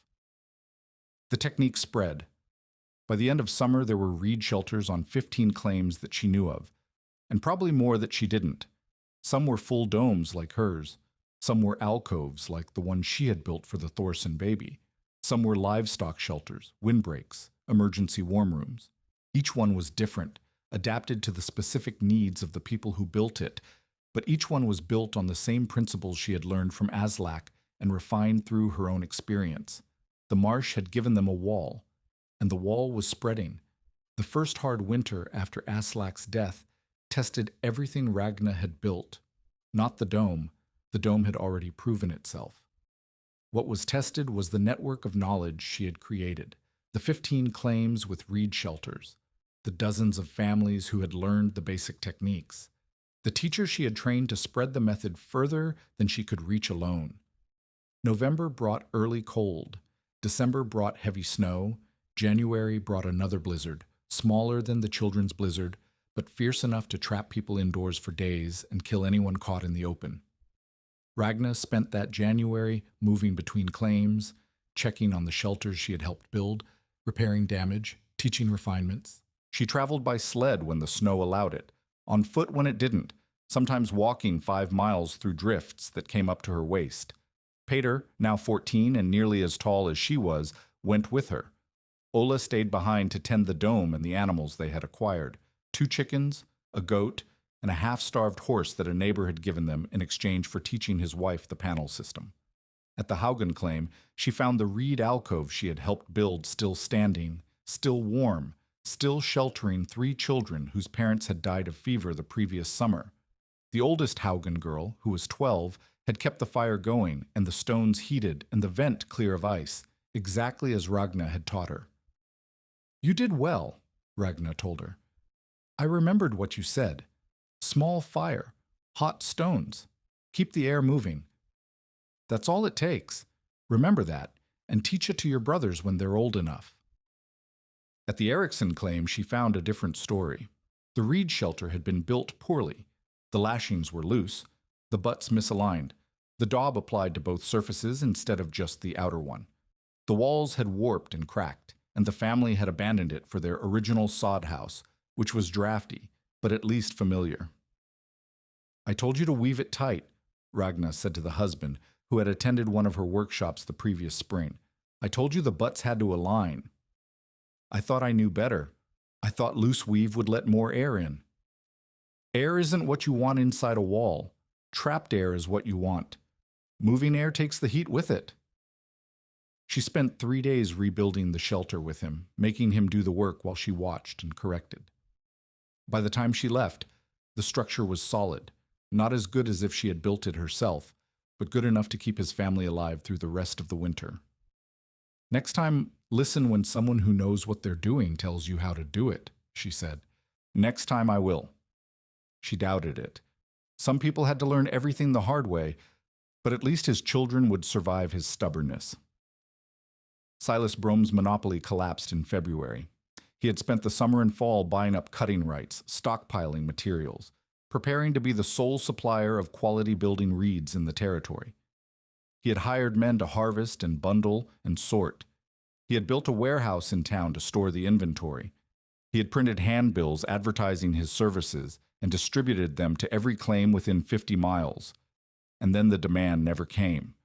The families who needed reed shelters learned to cut their own materials. The women Ragna had trained taught others, who taught others, who taught others still. The knowledge spread faster than Brome could contain it, and with the knowledge came the understanding that the materials were free to anyone willing to do the work of harvesting them. By February, Brome's warehouse was full of bundles that no one wanted to buy. The men he had hired were idle. The money he had invested was gone. Ragna heard about his difficulties from Marta, who heard about them from someone who had been in town when Brome tried to sell his inventory at half price and found no buyers. He's telling everyone it's your fault, Marta said. He's saying you deliberately undermined his business. He's saying you're a dangerous radical who wants to destroy the natural order of commerce. Good. Good? If he's blaming me, it means he knows he lost. That's good. Marta shook her head, but she was smiling. You're a strange woman, Ragna Moen. Most people would be worried about making an enemy of a man like Brome. Most people haven't survived what I've survived. After you've lived through a blizzard in a grass basket, a man with a warehouse full of reeds doesn't seem very frightening. The final confrontation with Brome came in March. His storehouse roof had collapsed under the weight of the late winter snow, the same snow that the reed shelters across the territory had survived without damage. The irony was not lost on anyone. The man who had tried to profit from reed construction had been undone by a failure of conventional construction. He came to Ragna's claim on foot, his black horse having been sold to pay debts. His fine coat was gone, replaced by something rougher and more practical. His face had the look of a man who had spent a long winter watching everything he had built fall apart. I need help, he said. Ragna was sitting outside the dome, weaving a panel for a new addition she was planning. She did not stop working when he spoke. What kind of help? My storehouse roof is gone. The bundles inside are getting wet. If I don't cover them soon, I'll lose everything. You'll lose inventory that no one wants to buy. That seems like a small loss. It's all I have left. His voice cracked on the words. For the first time since she had known him, Silas Brome sounded like a human being instead of a predator. I made mistakes. I tried to profit from something that should have been shared. I understand that now. But I'm asking for help anyway, because I don't have anywhere else to turn. Ragna stopped weaving. She looked at him, really looked at him, for the first time since he had arrived. The arrogance was gone. The calculation was gone. What remained was something simpler and more honest, a man who had failed and knew it. I'll help you, she said. What do you want in exchange? Nothing. Nothing? The technique I teach is free. The knowledge is free. The help is free. She stood up and set down the panel she had been working on. But I'm not going to help you in private. I'm going to help you in public. Everyone is going to see Silas Brome asking Ragnar Moen for assistance, and everyone is going to see Ragnar Moen giving it without asking for anything in return. That's the price. Brome stared at her. You want to humiliate me. I want to teach a lesson, the same lesson I teach everyone. Survival isn't about hoarding resources. It's about sharing knowledge. You can learn that lesson privately, or you can learn it in front of the whole territory, but you're going to learn it either way. For a long moment, Brome said nothing. Then, slowly, he nodded. In public, then. Good. Go back to town and tell people that Ragnar Moen is coming tomorrow to help you cover your storehouse. Tell them anyone who wants to learn how to build an emergency roof from reed panels should come and watch. Brome left. The next day, Ragnar arrived at his storehouse with Peter and 3 of the women she had trained, and they built a temporary roof while 24 people watched. The roof was simple, reed panels laid over a frame of willow poles, sealed at the seams with quick-curing daub. It would not last forever, but it would last long enough for Brome to figure out what to do with the bundles underneath. When the work was done, Brome stood in front of the crowd and said the words that Ragnar had not asked him to say, but that he chose to say anyway. I was wrong, he said. I tried to own something that belongs to everyone. I tried to profit from knowledge that should be free. This woman, he gestured toward Rana, taught me a lesson today, not just about how to build a roof, about how to be part of a community instead of trying to exploit it. Whether he meant it or not, Ragnar never knew, but the words were spoken and the people who heard them remembered. Silas Brome was never again a force in the territory. He sold his remaining inventory for whatever he could get, paid off his debts, and moved to a smaller claim in a different county, where no one knew his history and he could start over without the weight of his reputation. The predator had been defanged, not through violence, not through revenge, but through the simple act of giving help freely and letting the contrast speak for itself. Niels Haugland arrived in late spring. He came to the claim looking for work, he said. He was a blacksmith by trade, a widower with no children, looking for a place where his skills might be useful. He had heard about the woman who built shelters from reeds, and he thought she might need someone who could work metal. What kind of metal work do you do? Ragnar asked. Anything you need. Hinges, latches, stove parts, tool repairs. He was a tall man, broad across the shoulders, with hands that were scarred and calloused from years of working near open flames. His face was weathered, but not unkind.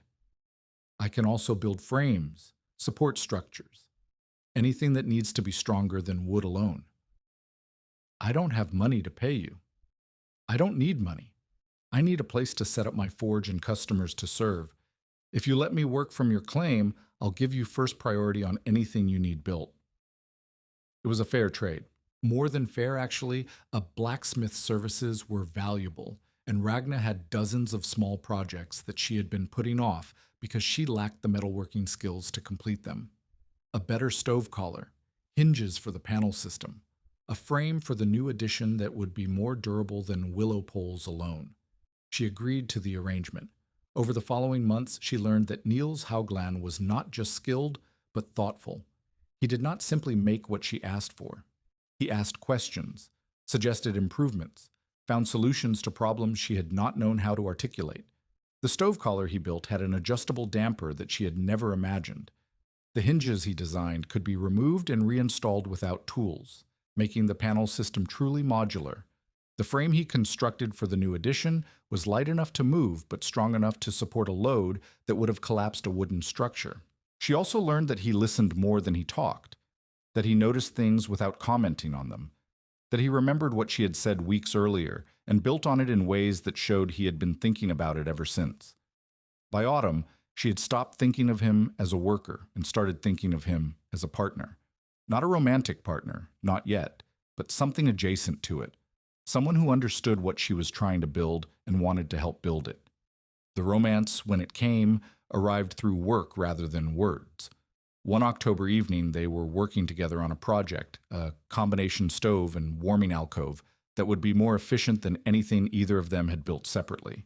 They were arguing about the placement of the vent, their voices rising as each defended their position, when Ragna suddenly realized that she was enjoying the argument, not just tolerating it, not just accepting it as the price of collaboration, but genuinely enjoying the experience of wrestling with a problem alongside someone who cared as much about the solution as she did. She stopped mid-sentence. "What?" Niels asked. "Nothing. I just realized something." "Realized what?" She did not answer. Instead, she reached out and took his hand, the scarred, calloused hand of a man who had spent his life making useful things, and held it for a moment without speaking. He did not pull away. "I think," she said carefully, "that we should build something together, something bigger than a stove." "What did you have in mind?" "I don't know yet, but I think we should find out."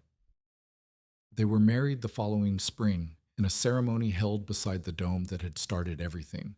Marta Kittelsen served as witness. Birgit Flatten brought food. The Haugen children, whom Ragna had helped save 2 winters earlier, sang a hymn their grandmother had taught them before she died. It was not a grand wedding, but it was a real one between 2 people who had come together through work and stayed together because they wanted to keep working on the same things.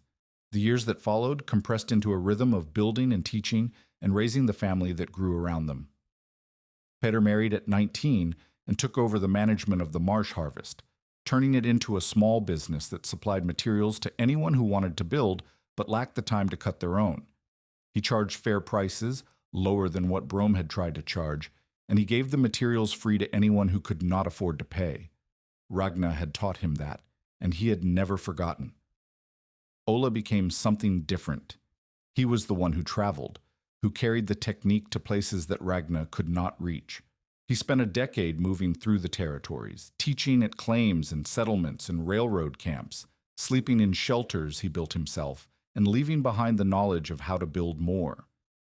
When he finally settled down, it was in Montana, on a claim near a marsh that reminded him of home. Ragna and Niels built a new house, a proper house, with a timber frame and planed walls and glass windows. But the house had reed-insulated partitions that Ragna had designed, and the forge where Niels worked had a warming alcove that could shelter a dozen people if the weather turned dangerous. And the original dome still stood in the yard, maintained and repaired and used as a teaching space for anyone who wanted to learn. They had 3 children of their own, 2 daughters and a son. The daughters learned to weave before they learned to read. The son learned to work metal before he learned to write. All of them grew up understanding that knowledge was meant to be shared, that walls could be made from grass, and that survival was something you built together rather than something you fought for alone. The teaching never stopped. People came to the claim year after year, some from nearby and some from places Ragna had never heard of. She taught until her hands grew too stiff to weave and her eyes grew too dim to see the fine work. Then she taught by talking, describing the techniques while younger hands did the work, passing on the knowledge through words when she could no longer pass it on through demonstration. Aslak had given her a knife and told her to pass it on. She gave the knife to Peter's oldest daughter when the girl turned 16, along with everything she knew about how to use it. "Everything starts with the cut," she said, repeating the words that Aslak had spoken to her 30 years earlier. "A reed that comes away clean will weave clean. Remember that, and teach it to someone else when your time comes." The girl promised that she would. Ragna Moen died in the winter of 1912 at the age of 48. She had been sick for months, a cough that would not stop, a weakness that grew deeper with each passing week. The doctor said it was her lungs, damaged by decades of working in dust and smoke and the fine particles that came from cutting dry reeds. He said there was nothing to be done except make her comfortable. She spent her last weeks in the house that Niels had built for her, looking out the window at the dome that still stood in the yard. The dome had been rebuilt twice since the original construction, once after a fire, once after a particularly harsh winter, but the central rib was the same one she had set in place 31 years earlier. She had kept it through every rebuild, transferring it to each new structure like a relic that held the memory of everything she had survived. On the last morning, she asked Niels to carry her outside so she could touch the dome one more time. He did. He wrapped her in blankets and carried her across the frozen yard and held her while she reached out and laid her hand against the woven wall. "It's still warm inside," she said. "I can feel it." "It's always warm inside. That's what you built." "That's what we built. All of us." She closed her eyes. "I want to be buried at the marsh, near Aslak, where the reeds grow tallest." "I'll make sure of it." She died that afternoon, with Niels beside her and the sound of the wind in the reeds outside the window. They buried her where she had asked, in a grave marked by a circle of woven stems that lay flat against the earth, visible only if you knew where to look. The same kind of marker she had made for Aslak 30 years before. The winter of 1912 was mild by Dakota standards. The temperature dropped to 15 below in January, rose to 20 above in February, and never approached the killing cold of 1888. But the shelters that Ragnamon had taught people to build were still standing across the territory, still being used, still keeping people alive. There were hundreds of them now, domes and alcoves and livestock pens, and emergency warm rooms scattered across claims from the Missouri to the Montana border. Some had been built by people who had learned directly from Ragna. Some had been built by people who had learned from people who had learned from people who had learned from her. The chain of knowledge stretched back through dozens of teachers to a single woman who had looked at a marsh and seen something no one else had seen. In the spring of 1913, the territorial newspaper published a memorial notice. It described Ragna Moen's life in simple terms.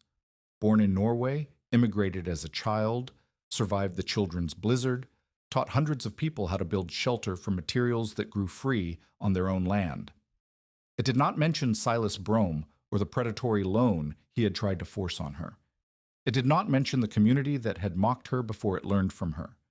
It did not mention the $11.40 she had started with, or the boys who would have died without her, or the mentor who had taught her in silence and left her in silence and trusted her to carry what he knew into a future he would never see. But it did quote something she had said once to a reporter who had asked her how she wanted to be remembered. "I don't want to be remembered," she had said. "I want the knowledge to be remembered. I want the walls to still be standing when no one remembers my name. That would be enough." On a January morning in 1926, a woman named Kristin Moen Eriksson, Peter's daughter, Ragna's granddaughter, walked through the yard of the old claim with her own daughter, showing her the place where everything had started. The original dome was gone. It had been dismantled 10 years earlier, the materials too degraded to repair. But the ring of earth where the foundation had been was still visible, a faint circle in the grass that marked the outline of something that had once stood against the wind. "Your great-grandmother built this," Kristin said, when everyone told her it couldn't be done, when everyone said she would die trying. "What was it like?" the girl asked. "Small, dark, warm." Kristin smiled. "She said it was like living inside a turtle shell, but it kept her alive, and it kept your grandfather alive, and because of that, you're standing here now." The girl looked at the circle in the grass for a long time. Then she looked up at her mother. "Can you teach me how to build one?" "I can, but not today. Today we remember. Tomorrow we build."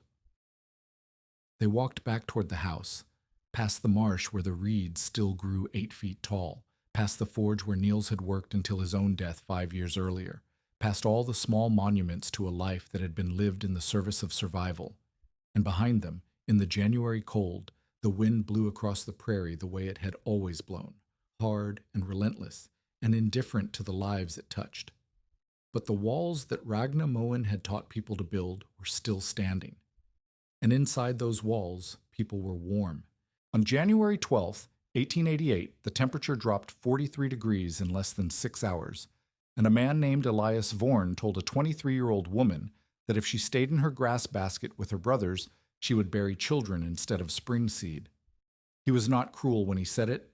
He was simply correct, in the way that experienced men were correct about the things that killed people on the prairie.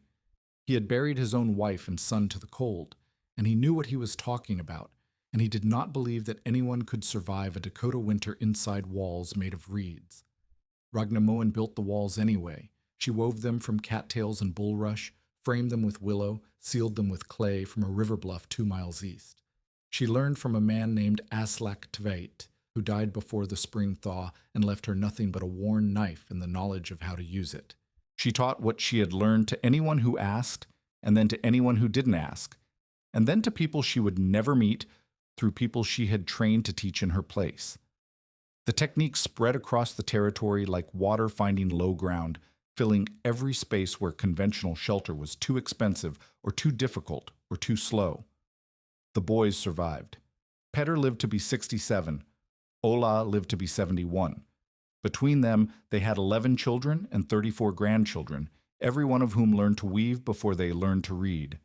And on the coldest nights of every winter, in reed-insulated alcoves and doubled-wall shelters and emergency warm rooms scattered across the plains, people who had never heard Ragnar Moen's name stayed alive because of something she had figured out in desperation and given away for free.